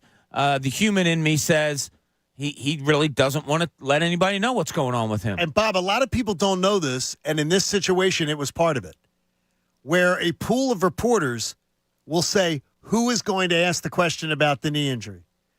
Mike Sealski was the guy who drew the straw. Wait, say that again? Well, a pool of reporters will sometimes say, who is going to approach this subject so that way we're not all bumping on each other with the same question. And Mike Sealski was the one yesterday. He said, I'm the one who was going to I was going to ask the knee question. And in the group, and they had talked about it beforehand. Other reporters had talked about it, and Mike was going to be that guy. And really? Mike was, yes. I've seen this a lot of times. Really? In press, yes. I've covered teams for 30 years. I've never had somebody come to me and say, all right, who's going to ask this question? Guess what? Not Every Joe Paterno press conference, and you can read about it in the books and everything, Joe Paterno press conference, they all had to decide what the one question they were going to ask. They'd be like, okay, who's asking this of Joe? Because you know he's not going to answer it twice. So who's taking this question and who's taking this question? They had to approach him differently because of how he handled a press conference. I did. No, never in my whole he walked career off has yesterday. anyone. You're always going to ask the questions. Who's going to ask it? No, I never. Wow. Honest to God, never, ever, and ever I have seen in that. any press I've conference. seen it a lot. I saw it around NHL a lot, where they would do that, especially if you have a coach that was going to be sort of You're salty. Competing against each other. Like a lot of times, you're from different papers. Why would you? Well, you're all looking for the same answer. No. On Jalen Hurts' knee, aren't you? The You're question that looking for an answer, but you don't asked all yesterday. go together and say, all right, who's going to ask it? Like, where did you hear that they did that? They did talk about it you can read it on the feed of the questions of thing, and Mike will talk about it. Mike talks about it on his feed. That they all got together and said, who's going to ask it? He was the one who was drawn to ask the question. Yeah. I mean, I just never saw it. I never have been around that in my career at all. To me, it's an efficient use of asking questions. But to me, get back to the other question. Jalen, the way he handles injury, completely different than Embiid. With Joel, it's like something out of Save It Private Ryan. Every single injury he gets, it is played up like it is, like he's an extra from Saving Private Ryan. Jalen Hurts is exactly the opposite. He just is like, I don't want to talk about it. Let's go. I'm fine. Don't want to talk about it. Don't want to make it up. Not going to give you anything. Not going to show it that it's really bad. The only time you saw it on Sunday was when he was trying to get downfield quick so they could get the playoff so Washington wouldn't contest that catch. It's the only time you saw it from Jalen on Sunday, where you saw any kind of injury situation, and Jalen doesn't play it up. Joel plays up injury. Whether he's hurt or not, he still plays it up. He wants everybody to know he's injured. Jalen doesn't want anybody to know he's injured. And I admire it. I admire the approach. As long as they both play, I don't care how they handle it. You know what I mean? He doesn't. He takes days off. He misses game 1, game 2, and then comes back. I don't think Jalen is missing a game of consequence. I don't think Jalen. I think Nick Sirianni and him would get into a scuffle if he was trying to get him to miss a game of consequence due to an injury, not where he is so much he can't play. Yeah, I hesitate for this because of what I was taught by the great Phil Jasner before I took over the Sixers beat. Great. Don't ever question someone's injury. You never know how far. I'm questioning how they portray their injuries. Well, you said that Jalen Hurts would play through it, where Joel Embiid misses games 1 and 2. Like, I don't know how injured Jalen Hurts was compared to Joel Embiid's. I don't know. I don't know if Joel Embiid's knee was worse than Jalen Hurts. I don't know. So I hesitate to question the way they handle injuries. If they had won the New Orleans or the Dallas game, they say Jalen Hurts wouldn't even have played in the Giants game last year. If they had won the New Orleans game, with his shoulder, he wouldn't have played. But he was absolutely. And remember, until the day of the game, Nick Sirianni, and it's his own words, did not make the decision to play Jalen Hurts against the Giants in that last game to clinch the playoff berth. Until the last, that's when he made the decision. Jalen Hurts wanted to play in that game, but they were maybe not going to let him play even in that game. That's how bad off he was. And he played in it anyway. Well, I do remember that Embiid playing through an injury. I don't think I was covering the team. But them saying he probably wouldn't play if this was the playoffs, he probably wouldn't be playing, and he played.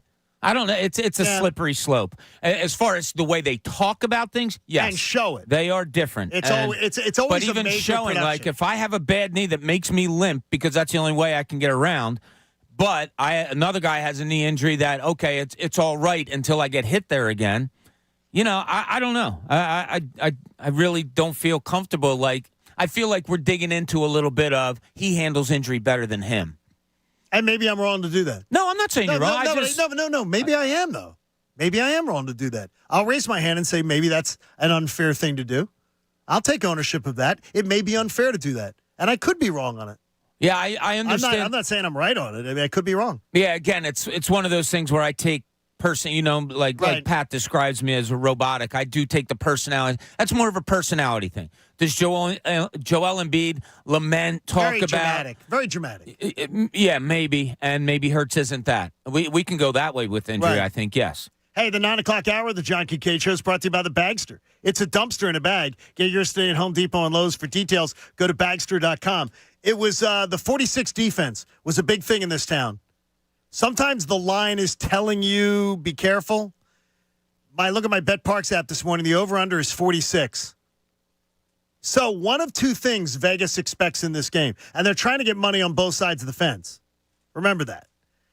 They're expecting either a defensive struggle or one team to blow out the other and win convincingly and not have it go over 46, like a 37-10, a 34-10 game or something like that.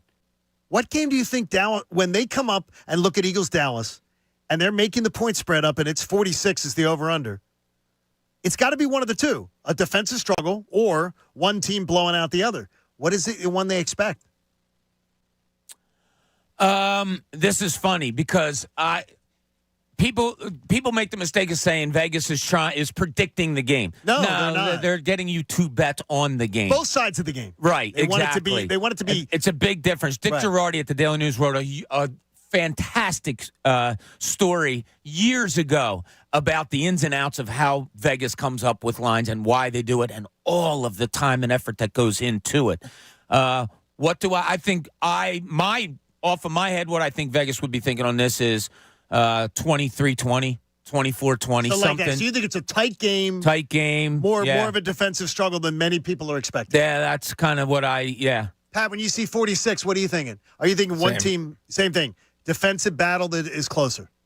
Yeah, and it's a divisional game. I don't know how much people read into that, but it's a divisional game. You expect it to be kind of closer. If it's 46, yeah, you're kind of expecting a defensive situation, not so much an offensive outburst by one team and the other offense, can't score points. I would think that the Cowboys offense, being pretty loaded up with weapons, not as much as the Eagles, but pretty well off, would be able to get into the end zone. So I don't see this being a Eagles score 30 and Dallas scores 10. I think it's probably going to be pretty close. It is going to be. It's great theater. It's great theater. Eagles Dallas is awesome.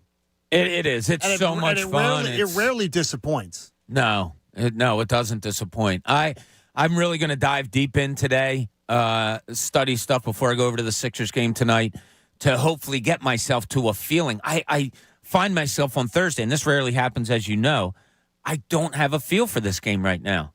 I just don't. Not as a fan, not as a follower, not as, doing what we do. I just don't yet.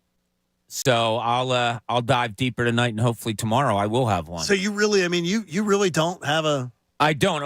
Look, I know the statistics, I know who's who, all of those things, but I haven't found I told you what I think the one key to the game is turnovers.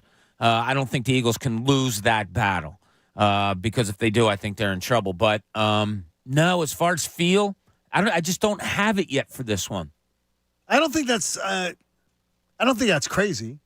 No, it's not. You can't help how you feel, right? And you usually have a feel though by this time. I usually do by Thursday. Yeah, I don't like your tone because that makes me a little anxious. Because that's like, come on, something will give it to me. Something will make me go, okay, there it is. Something you read, something you feel, could be something I read, something I hear said, something. Yeah, something.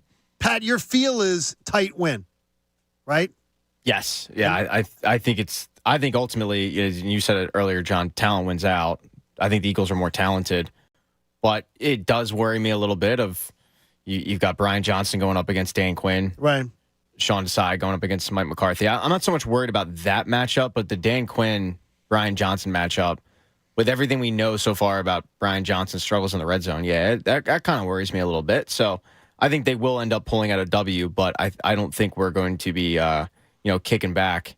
I think we'll probably be sweating it out late into the game. One of the things I think it'll be I would feel comfortable laying anything up to 6.5 in the game. Really? Yes.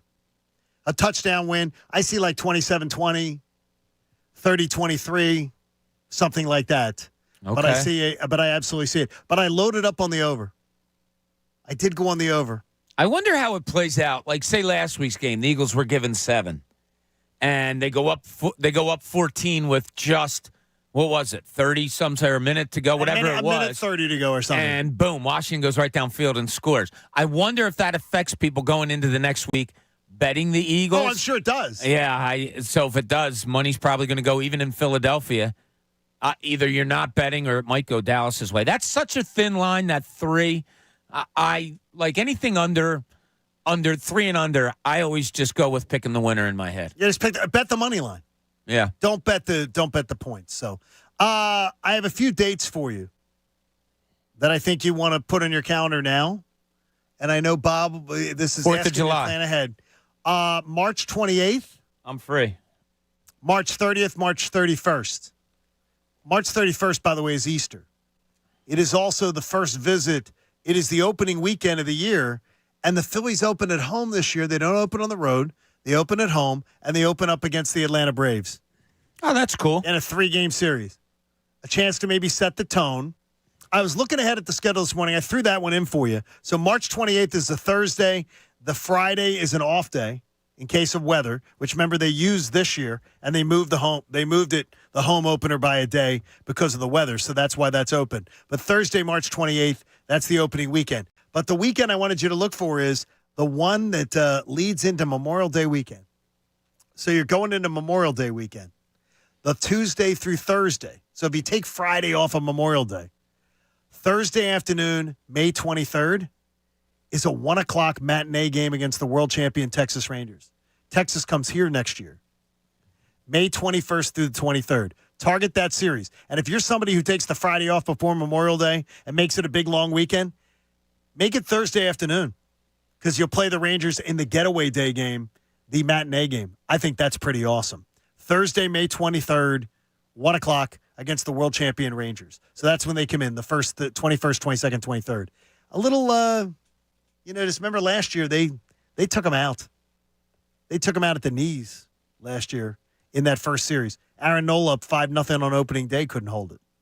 And the Rangers really set it up, and they won a World Series last night, which is a World Series. I don't want to hear from anybody that should have been the Phillies World Series. Don't give me that. You couldn't beat Arizona, and then Arizona just got pantsed. I mean, Texas made such short work of Arizona. I can't believe it. Yeah, I can't believe it. Somebody asked me yesterday, I think it was somebody in the building, like, what's the series now in baseball? I was like, oh, crap, I forgot to look up the score last night. Yesterday morning, I was like, oh, yeah, Texas up 3-1. Didn't watch a second of the game last night. I saw where ratings were horrible for the series. Really bad. Really bad. Yeah. Yeah, I mean, it was just like, look, I think people, and I don't care about that when people say, well, look at the ratings. I don't care. Is it, No, that doesn't make me feel better. What people want to watch, yeah, I don't care if the ratings were bad. Well, that makes you feel better. I heard that in the in 08, how bad the ratings were with Phillies and Rays, and I was like, I don't care. They just won the World Series. Yeah, that year. I didn't care. That doesn't make a difference to me. Right, just enjoy it. And another thing too is enjoy what you enjoy. I mean, if it's like if an odd team makes it, sometimes I find it interesting. But I'm very much like Pat. I would have watched more World Series this year if the Phillies weren't in the NLCS and lost. I absolutely would have watched. I probably would have watched 3 times as much as I watched. Oh, absolutely. Yeah, I saw 6 innings of the World Series. 6. And I watched game 1, and that was pretty much it. Yeah, I mean, it's and that was a good game. It was a good game, and then, boy, the Arizona was made to look young, overmatched, and the Phillies couldn't do it, and they did. So congratulations to the Texas Rangers for doing it and taking care of business. All right, coming up, Bob loves doing this one. It's one of my favorite things that he does bring up. He's taking one player off the board, but he's asking us who's most important. All right, well, I'll say that if you took Pat off the board. No, it's a different board he wants us to look at. John Kincade Show, 97.5, The Fanatic. Download the BetParx Casino and Sportsbook app now because I was just talking to you about some of those lines. I've already bet the over on the over-under at 46. I find it hard to believe that these two offenses are going to be kept down that much, but you never know what's going to happen. The Birds, 3-point favorites against Dallas this weekend, and tonight, got to like it, Sixers, 8.5-point home favorites hosting Toronto. You can bet more than the score. You can bet individual player performances. Tyrese Maxey has been lighting it up. Points, rebounds, assists, team totals for points by quarter, and more. And by the way, if you come into a game in the third quarter, you can still bet it because the line is active. It's live in-game wagering, and it's always awesome. Now, Saturday afternoon, I'm on a chemo week, so I know Saturday afternoon and Sunday, I will be on the couch watching football. Penn State's a 10-point road favorite at Powerhouse, Maryland.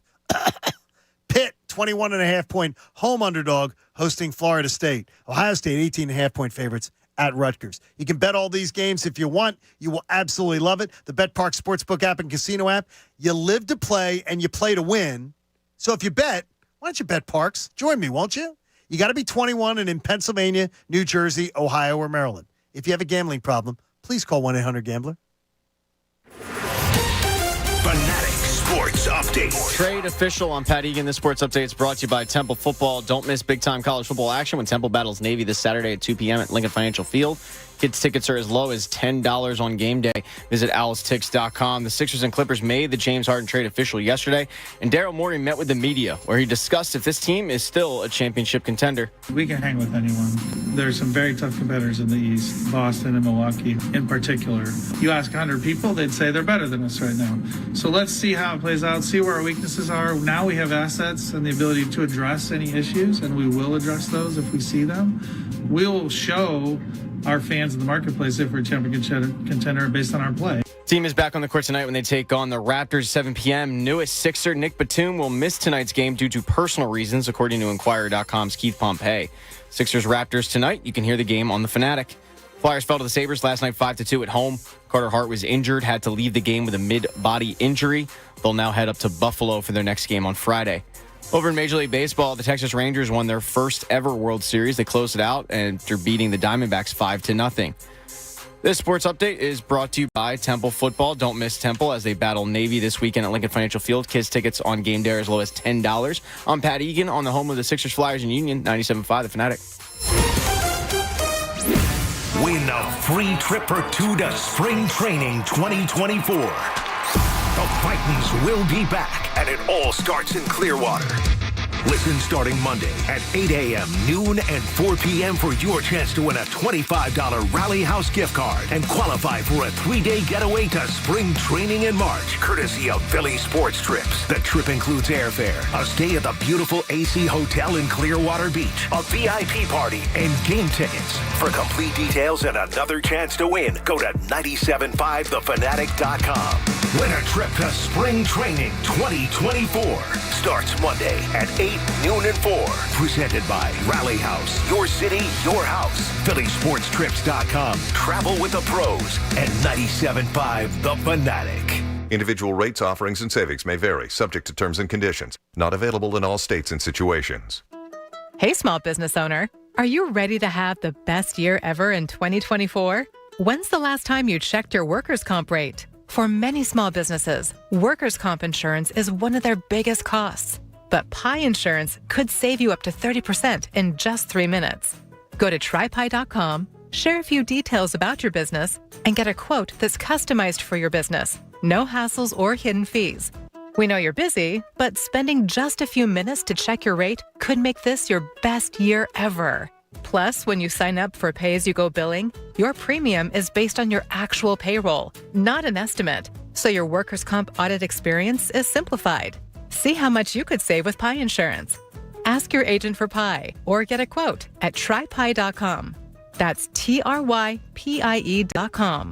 Hi, I'm Patrick Fingles, founder of New Look Home Design. And I'm Jess Fingles, manager at New Look Home Design. What are you doing here, Jess? Well, little brother, I'm doing the same thing you've been doing for over 20 years, offering a fantastic deal on roofing from a fantastic company. Oh, is that right? Yeah, that's right. In fact, people refer to me as the better Fingles. So I figure I should give people an even better deal on roofing. Right now, save 50% on all roofing materials, plus get a staggering 5 years interest-free financing. And lastly, we'll throw in a manufacturer golden pledge warranty.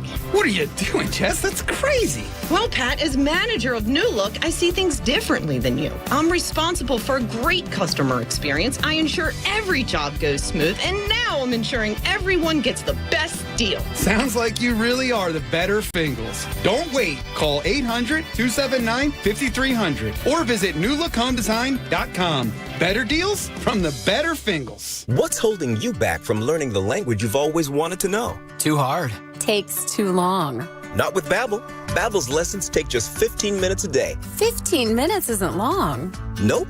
And they're fun. So you don't realize you're learning a language, but you are. In 3 weeks, you're able to start having conversations. And Babbel's lessons are built around real life. And with Babbel, it isn't hard. It's perfect. Now try Babbel free. Just go to Babbel.com. That's BABBEL.com.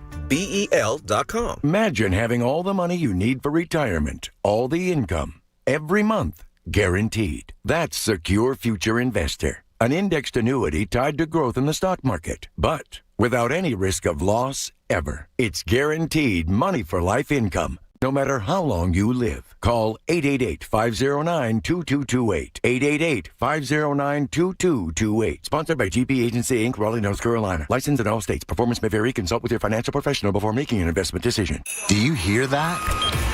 That's the sound of holiday joy at the Home Depot, where you can find everything you need to get ready for the holiday season, like all new festive outdoor decor. Spread more joy this season with holiday decor that is uniquely you, like our new 3.5-foot Santa and Elf inflatable, each just $19.98. Available in-store and online. Get holiday ready right now at the Home Depot. How doers get more done. My dad has a cold, but also has high blood pressure. That's why I got him Vicks DayQuil High Blood Pressure for max strength daytime relief. Unlike some ordinary cold medicines, it's specially formulated for people like my dad. DayQuil High Blood Pressure is sugar-free, alcohol-free, and decongestant-free. Vicks DayQuil High Blood Pressure. The daytime, non-drowsy, coughing, aching, fever, sore throat, cold and flu for people with high blood pressure. Like my dad. Medicine. Use as directed. Let's head out. The theater's about to close. Wait, what does that sign say? Warning, watch your step? No, next to it. If you are 60 or older, you may be at increased risk of serious consequences from RSV, respiratory syncytial virus, compared to adults younger than 60. I didn't know that. Not all dangers come with warning labels. Talk to your pharmacist or doctor about getting vaccinated against RSV today. RSV vaccines, including Pfizer's, are available. Learn more at bewareofrsv.com. Brought to you by Pfizer. Hello, Avello. Hello, low fares. Do you know Avello Airlines? Did you know there's a new way to fly south for the winter? Avello is now flying out of Wilmington Airport with nonstop flights to over 10 cities, including 7 cities in Florida, Nashville, the Carolinas, San Juan, Puerto Rico. Gotta love it. Say hello to low fares, affordable parking, industry-leading reliability, and convenience. And with fares as low as $34 one way, why are you waiting? Fly Wilmington, fly Avello, and book your next trip at AvelloAir.com. That's AVELOAIR.com today. Hey, at FanDuel Casino, we know the only thing better than a win is a free win. And that's why they made Reward Machine, the daily free-to-play game that gives you a chance to win up to $2,000 in casino bonus. Heck, they've already given away over $50 million in free bonuses, and they're just getting started. Every day at 6 p.m., you get 3 chances to spin the Reward Machine reel.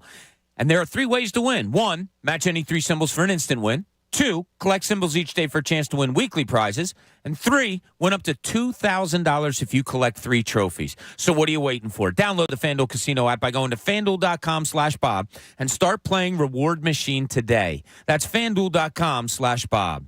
No purchase necessary, 21 plus and present in Pennsylvania. Bonus issued as non-withdrawable casino-only site credit that expires 7 days after receipt. Restrictions apply. See full terms at FanDuel.com/casino. If you have a gambling problem, call 1-800-GAMBLER or visit FanDuel.com/RG. Now, back to the John Kincade Show on 97.5 The Fanatic, Philadelphia.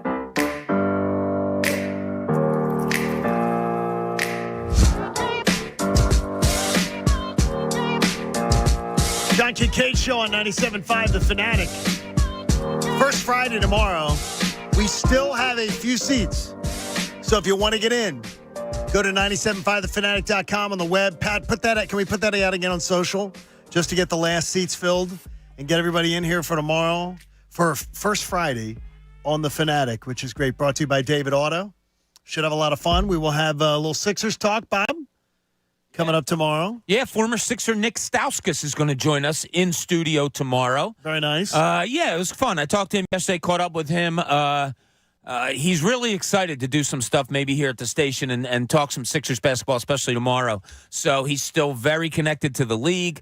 It was funny. He said, how about Cove coming back? And I looked at him and I'm like, I'm sorry, Nick. They all run together. Were you guys on the team at the same time? Exactly. You can't figure it out. Yeah, so he is such a good dude. He's very, very articulate and good at talking about the sport of basketball. So looking forward to having him on tomorrow. A little shout out to my adopted niece, Megan Burns, Pam's twin sister, Patty, her lovely daughter. She got a good dad and Bob, too. Megan is she's the one who made the shoes for E-Rock. And the custom shoes, she makes custom sneakers, custom shoes, custom boots. And she will take whatever shoe you've got and be able to make it into something. She just completed an order for the Harper family. Oh, good. For all of the Harpers, including the kids. The Real Mutos. She got stuff done for the Real Mutos. And now for the Marshes, too. Nice. So it's carrying through. So Megan is doing a great job. Good job, Megan. Love you, baby. I learned something yesterday, Pat. Way to go, Megan. So yesterday when I said to you, Nick Stauskas is coming in, I'm going to go down and talk to him for a little while. You immediately said his nickname. Sauce Castillo. Do you know how that came about? Yeah, it was somebody had the closed captioning. Never knew this story until yesterday. Yeah, the closed captioning when the announcer said Nick Stauskas, for whatever reason, and when he was in Sacramento, the closed captioning took it as Sauce Castillo. And somebody took a screenshot and tweeted it out. Next thing you know, Nick Stauskas went from Nick Stauskas to Sauce Castillo. He's funny. He's a very humble kid, and he's like, yeah, you know what's funny? If I ever was walking down the street, and he says, and if ever anybody would recognize me, they wouldn't say like, "Yo, Nick." It would be, "Yo, Sauce Castillo." What's happening?" Yeah, that is great. I never knew. That's why, probably because I was on the beat when it happened. I don't know, but that's a great story. Do you leave? My daughter has the annoying habit of leaving she leaves closed captioning on the TV, so she can be looking at her phone while she's watching TV, and she can look up and she can read if she misses dialogue. Well, if you're looking at your phone, wouldn't you listen harder? She glances up and down. It's up and down. It's crazy. I hate it. So I'll turn on and go, turn off the closed captioning after you're done using it. Nobody's deaf in the house that requires it, even though they tell me I need it too high, the TV too high, so maybe I am. And there are a lot of strange names come across. Sometimes the person who types out the he's not the only one. No, there's some strange ones. Yeah, I never. That drives me crazy. I can't have that closed captioning. I hate the closed captioning. Yeah. All right, though, but Bob likes this. Bob has a question for us, and I love it when you ask this about the most important Eagle going into games. It's always interesting to me. Yeah, we're going to take Jalen Hurts off the board, which I think is very important. Probably, and we do our 3 keys to the game in our pregame show, which is going to be at Live Casino from 1 to 4 on Sunday. Thanks to Philly Sports must listen and must see. Yeah, but I always do the 3 keys, and I'll just say what my first key is now is going to be the turnover battle. That's why I took away Jalen Hurts. After Jalen Hurts, who is the most? And look, think deeply about it. Who is the most important person in the Eagles organization come Sunday at 4:25 against the Dallas Cowboys? Sean Desai. Because Dallas can score with the Eagles. They should be able to trade scores with the Eagles. So Sean Desai is going to have his team prepared like they were against Miami, not like they were last weekend.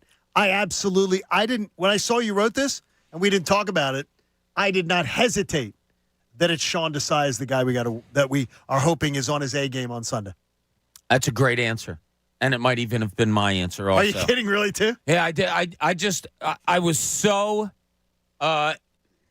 taken in by the way the Eagles played defense against Miami a couple of weeks ago, and I came in here and told you guys after I watched it again, I was like, oh my, that defense was phenomenal. And it looked like a coached defense. It looked like there was a specific reason to what they were doing all game long. And I'll tell you what, of all the games they've had this year and going back and watching, it's been the one thing that has stuck out the most to me all season long was that defensive performance against the Miami Dolphins. I thought it was extraordinary. I thought it was right there in front of you about what the coaching philosophy was. I do think you need another one of them this week against the Dallas Cowboys. Well, the weird thing is that I've had a couple of people going, good job, John. You called that Miami game, man. You called that. Yeah, okay. I called the Miami game, but I didn't call the game the way it was played. I didn't think the Eagles were going to win that game by shutting them down on defense. Yeah. I thought they would win the game, but they won the game, so don't pat me on the back too much because I didn't see the style that they won the game as being the way that it was. That was an incredible game, and if you had told me beforehand, well, the Eagles' defense is really going to keep them in check and sort of shut them down, I would have said, well, that's not the way that game's going. So it's Desai for me. What about you, Pat? Where's it going on Bob's question? Well, it was Sean Desai. Really? Was it really? Yeah, so I think we were 3 for 3 on that. But to pick a different name, I will go with Lane Johnson. That was my second one also. Because, and I've been playing the cut all morning long, but you had Tim McManus on yesterday with the Best Show Ever talk about. They've kept him to half a sack. In 3 games or 4? Yeah, and against the Eagles. Yeah, I think it's 3. And that's really that's like unheard of for a guy that's that good. They've shut him down. Big reason for that is because of Lane Johnson. And and remember during the offseason where he was playing, what was he on his, he might have been on his podcast and he's saying Lane Johnson was like, he said he's like my favorite player in the NFL. That was what he said. Oh, I would hate him if I were him. He said he was his favorite player in the NFL because he's fun to play against. Yeah, well, I mean, it's fun to get stopped against then, I guess. So hopefully it happens again. But with Lane dealing with an injury too, it didn't show last week too much, but still, I'm going to be worried about it until probably the bye week, which thank God's coming next week. Yeah, which comes up next week. They get the chance. It'd be great if they had a Lego game against Dallas in the fourth quarter, leading into the bye week. That would be even better.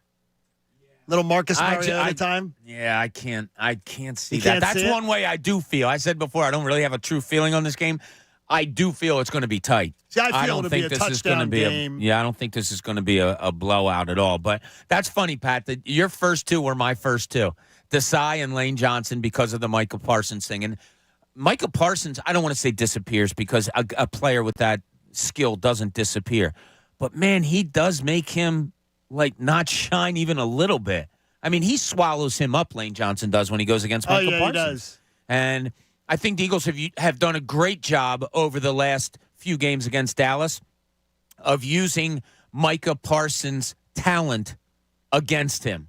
He is a great outside rusher. He'll come where he comes, they attack the other. They've done a great job of knowing where he's going to be, I think, the Eagles. And other teams might know, but they can't stop him. And the Eagles attack either right directly at him with the run and Lane Johnson, or they know that he's coming outside and they go inside, whatever. They've done a really good job of containing Micah Parsons so far, which other teams just have not been able to do. Well, here's one thing, though, that makes it a little bit different than the first 2 years, Bob, is Dan Quinn has been moving Micah Parsons around more this year than previously.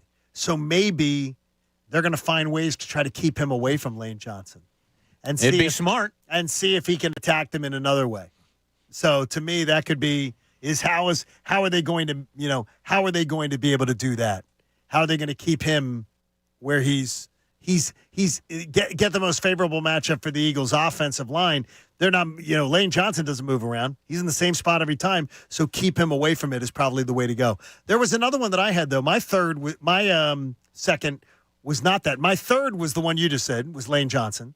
My second one, though, that I had on the list is DeAndre Swift. I need to see DeAndre Swift being a big part of this offensive attack, and it needs to be touches. It doesn't need to just be runs, but I need them to be devoted to the run. I need to see a lot less Kenny Gainwell and a lot more in the first half of a game. I need to see a lot more of DeAndre Swift. He busts runs. He gets more yards after the carry. He's a guy that sometimes you think he's going down for a 1-yard loss and he gets you a 2-yard gain. Sometimes you think he's going down for like a 3 or 4-yard gain and he makes it into a 6. 2nd and 5 opens up this playbook big time for Brian Johnson. Let's run the football. Let's not be afraid to run the football. And obviously they're not running Jalen much. So, which is okay. No, that's fine. But you need, especially with his pocket passing being so good. Yeah, but this is the best pass defense you faced. They went with more RPOs last week, I was reading, than they had in a while, and it worked really well. You'll probably see more of that. But yeah, I wouldn't mind the ball going into DeAndre Swift's belly a little bit more. I'd like to see the run try to establish the passing game, establish the run to set up the passing game, rather. And that seems like old school, but I think it's smart school. If it works, it's smart, yeah. I mean, for this franchise, I think it's smart. And how do you keep a guy like Micah Parsons honest? You go right at him. I mean, you go right at him. Yeah, so handing the ball off early, getting him a little uncomfortable as to where he's going to go. Am I rushing a pass or am I playing the run? Yeah, I think that's pretty common basic football right there. But I think it's what you have to do. The only thing is, though, is that it seems like this, and maybe I'm wrong again, but just my eyeballs, I see Swift running off the off the left side all the time. Seems like Swift runs to his left more than to right. It may be just an instinct of mine, maybe a recency bias of things that you see, big plays you see, that there's more of that. But I want to run right at Micah Parsons. And I think that's part of it. I think that's part of what happened. And never forget last year when they got the lead on Dallas, and it was the famous where 3rd and 1, 3rd and 2, 3rd and 1, and 4th and 1, and Jason Kelsey's telling them across the line, you know what we're doing. You know what we're doing. You know what the call is. Stop it. And they just couldn't stop it. Yeah. And that's got to be so demoralizing. And you probably do get some confidence if you're the Eagles in that you had your backup quarterback going in Dallas last year, and the dude scored a lot of points. And if Quez Watkins doesn't drop that ball at around the 20 or whatever it is, and it turns into an interception, the ball's right in his breadbasket. He's got it. He fuddles around with it, and it ends up being an interception. If that doesn't happen, you get 3 extra points there. It's a different game, and I think they win that game. If they didn't, there was their own errors with, and you bring in a guy that your backup quarterback is slinging it, back and forth in that game. That was a great, great Christmas Eve game. Thankfully, this year we don't have to worry about that. So Monsignor Citino will not have to hustle Mass, the Christmas Eve Mass, like I asked him to do last year. He did a good job, too. His pacing was very good. He got us in, he got us out. Pacing's important. Yeah, the Eagles put up 34 and 26 on Dallas last year. Yes. Not bad at all. And 26 was the win. Yeah. And 34 was the loss. Yep. And 26 was the Jalen Hurts game. Yeah. 34 was the Gardner Minshew game. So, 30 points a game against them last year. So maybe they know something similar to Washington, and maybe Eric Bieniemy has something on the Eagles. Maybe they have something on a Dan Quinn defense. What did Dallas get on them? 40 in the 40-34 win by Dallas, right. And the other game was 26-17. So they got 17, so they got 57. Mm-hmm. And the Eagles got what, 60? Yep. That's a great. It's what you expect. It's what you expect. These games they're just always great. There's something about them that just makes it extra special. And I think it's the venom. And I think a lot of people have the venom. I think a lot of people who are buying the tickets, especially the expensive seats, Dallas is still the most important for them. It's funny. I tell you all the time how I have so many friends that have season tickets, and they've been going for years and years. So what happens over the years? You have kids, you give the tickets away, this and that and the other. You pick the games that you're going to go to. Right. Almost to a man, every person that I know that has tickets. Oh, yeah, Dallas game is mine. The Dallas game's the one. Yeah, kids don't go to that one. That's mine. Joe and, my buddy Joe, he's got season tickets. And Jimmy Locke and him have shared tickets, and they have the draft. But it goes 1, and then the person who gets the first pick doesn't go again until 4 or 5. So the person who gets second pick gets second and third pick. And I forget. Joe went with the stupid pick this year. I think he went with the Miami game because he was a bit of a Dan Marino fan when he was younger. But I was like, that's a dumb pick. Take the Dallas game. Always get the Dallas game. That's one you want. Especially 425 Dallas. It's awesome. Yeah, that's pretty cool. Pat, you wondered whether in Sixers land this week, as we just sort of round out some of this James Harden talk this week, that you think that Daryl Morey could have been undermined a bit. Explain this a little bit. Well, a report came out that said that the trade was really completed when Steve Ballmer, the owner of the Clippers, got in contact with Josh Harris, the owner of the Sixers, and they really finished the deal. Isn't that weird? And my first thought was, I wonder how Daryl Morey feels about that. Now, he said all the right things in the press conference, and a lot of people seem to be happy with the return for Harden, but it was kind of surprising. Your initial thoughts on Daryl Morey possibly getting undermined. What was your reaction to that? Is it a story or is it not? I didn't know the story till you put it in our notes. So I go and do my research this morning and I'm reading it. I'm troubled by it. It's odd. The two owners are having private conversations about making a deal. Yeah, it's their teams. They can do it. Now wait, I would say if they're having a call though, and Daryl Morey's in the room with it and everything, they're having private calls between them. I don't like that. So they're not basketball men. I'm with you, but does it matter if the return was what you probably wanted, better than what you wanted, on par with what you wanted? Doesn't matter. And then also, I thought back to when the Phillies were trying to sign Bryce Harper, and the GM at the time, Matt Klentak, was kind of kept in the dark because the owner was doing it. It was basically John Middleton talking to Boris, and they had reached a standstill. And I believe the story goes Middleton went back to Klentak and said, "Hey, can you re-engage conversations because I'm not getting anywhere with Boris?" And it was Klentak who kind of finished the job. Now that's reversed because it was initially the conversations going from owner to then GM closing it out, but it was an owner getting involved in a big acquisition or big move. And I didn't have a problem with that because it ended up working out. I didn't have a problem with John Middleton, quote unquote, meddling because I thought, all right, well, this is a guy trying to sell the product probably better than Matt Klentak can. And when your owner's engaged and wants to win, it might behoove you to actually sign with the club. Here's the only thing. By the way, with the flip side, I criticize Jerry Jones for the same thing, so I'm talking out of both sides of my mouth. Well, the thing is, though, I think maybe is that Daryl Morey would have been more apt to play poker and to let this thing play out longer. But I think the owner was worried about the impression on the whole organization and everything. They have a different agenda than the general manager has. And did the NBA get involved? So you think that could also have been – that is speculated, by the way, in the LA Times. The NBA getting involved in something the Sixers do? No. No, they were told, work this out. They was like, work this out, boys. Well, the NBA put out something, before the year started, that if you have a star player, you have to give reason as to why he's not playing. And, you saw the first game when Harden doesn't suit up. The NBA's like, why? What's going on? This is a rule that we implemented. You're not following it. So he didn't show up for practice for 10 days. Is that a good enough reason? Yeah, if the NBA gets involved and says, look, you guys got to move this along because otherwise the Sixers, you're going to get ramifications. Well, now you try everything at your disposal. And maybe it's a case where Josh Harris says, hey, I know Steve Ballmer pretty well. We go to a lot of things for different stuff. You want me to give him a call and see, what's what? Maybe Daryl Morey was like, anything to help this move along because I don't want my team, suffering consequences because we have a guy that's not going to play. And maybe that helped it move along. We probably don't hear about it a lot, but I'm sure it's not the first time owners have talked to each other. I hear Daryl Morey described sometimes, Pat, as a guy with a big ego. He's a big ego GM and everything. And I got to tell you, I listened to that press conference yesterday. We played a lot for it earlier. I sort of think exactly the opposite. He comes off to me exactly the opposite of that. He wasn't looking to pound his chest about that trade.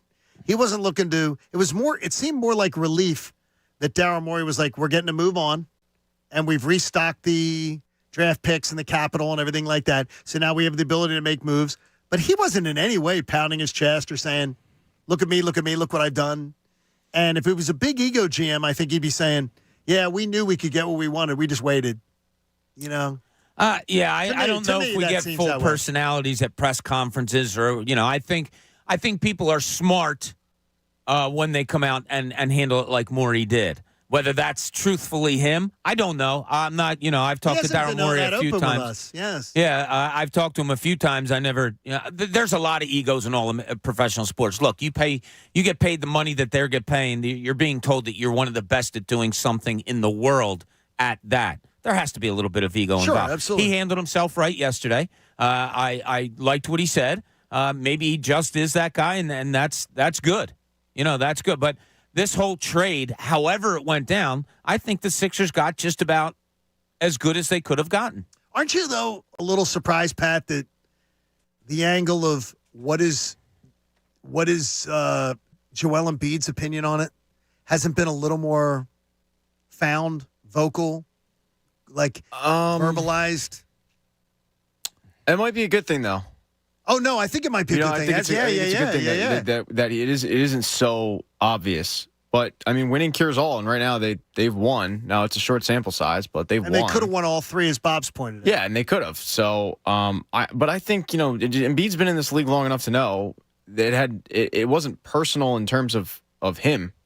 It was James Harden wanting out because he didn't like Daryl Morey. Right. And it's a huge difference between this and the Ben Simmons thing, where you kind of knew Joel Embiid, you absolutely knew when the trade went down, Joel Embiid's thought process on it. They bent over backwards to try to cater to Ben Simmons and welcome him back, and he just wasn't willing to do it.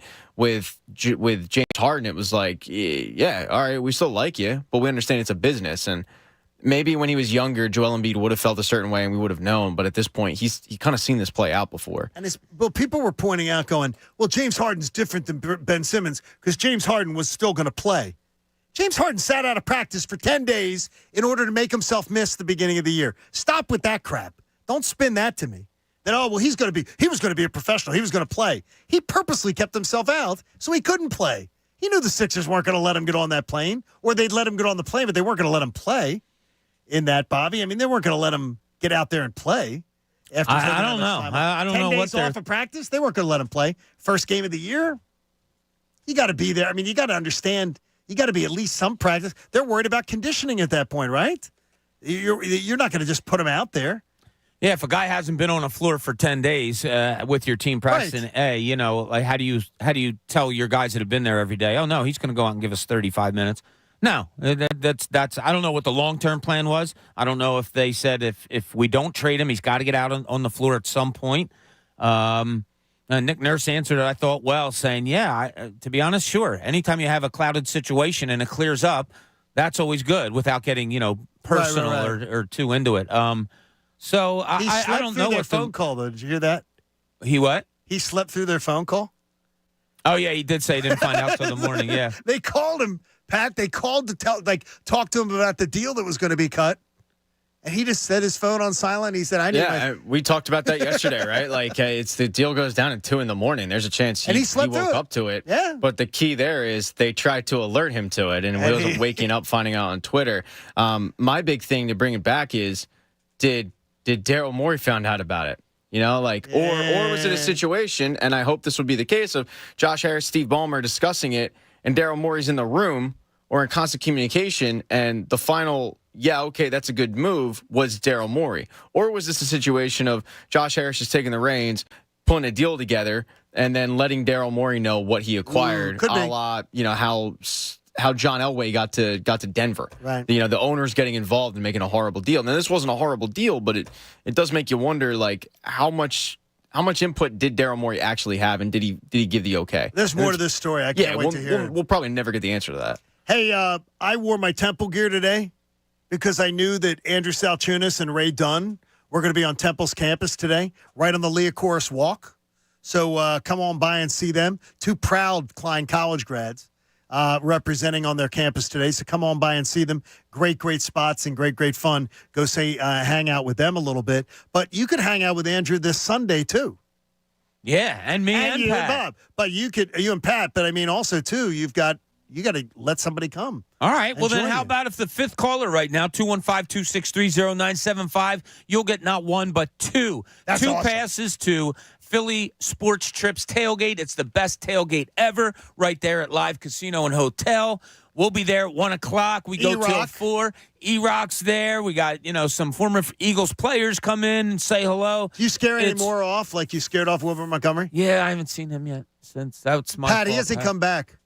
Yeah. Bob really scared him. It got weird when Bob started taking his pants off to give him a hug. It was a little scary. That didn't happen. See, now this is why you have no cred when you make fun of me for doing things in that studio that you claim. Oh, no. Because you just make up lies. And that's exactly why I had Brendan Gunn come in here and tell the truth, because I thought, maybe people do think that I'm over embellishing about it. Pat doesn't have to do. I shall tell you they do. It still smells like funk in here, bud. Pat, there's no reason to trim your nose hairs. No. For a month. No, I don't need to anymore. Singed. They're all singed. Hey, let's get a late call in here. Joe in West Philly, you're going to get last word today. Joe, welcome to the John Kincade Show. Hey, welcome, John Kincade Show. Hey, buddy. Hearing Pat talk about Morey, I was thinking, it does sound like it was probably getting personal between James Harden and Daryl Morey, and it was good for the owners to step in. If that's the truth, you know what I mean? You see he's not too super interested. I mean, you know, his calls are not off the Sixers. He's not too super worried about the Redskins, too. So, yeah, I mean, I like that aspect of it, that he stepped in there. I think it was. So you do like it. Yeah, I mean, and that's a great point, Joe. During the summertime. It seemed like that could have been a trade that could have been done during the summertime. I don't see why it takes 3 games into the season to complete that trade. I think it was a personal thing between them two guys that were going back and forth between Morey. But it was a wonderful move because, I mean, Morey has, since he's been here, he's only been working on contracts and a bench. Now this gives him time to implement a starting lineup, or, you know, really put his DNA on the team, you know, with these moves that they had made, you know, with the expiring contracts and the max contract is coming up. I think this is perfect for Morey to put his DNA on the team and go from there. They know Joe, I got to ask you, are you on a conference call for work, or is there, what's going on in the background there? Do you have a conference? No, it's all right. No, it's all right. I'm just trying to figure out what it is.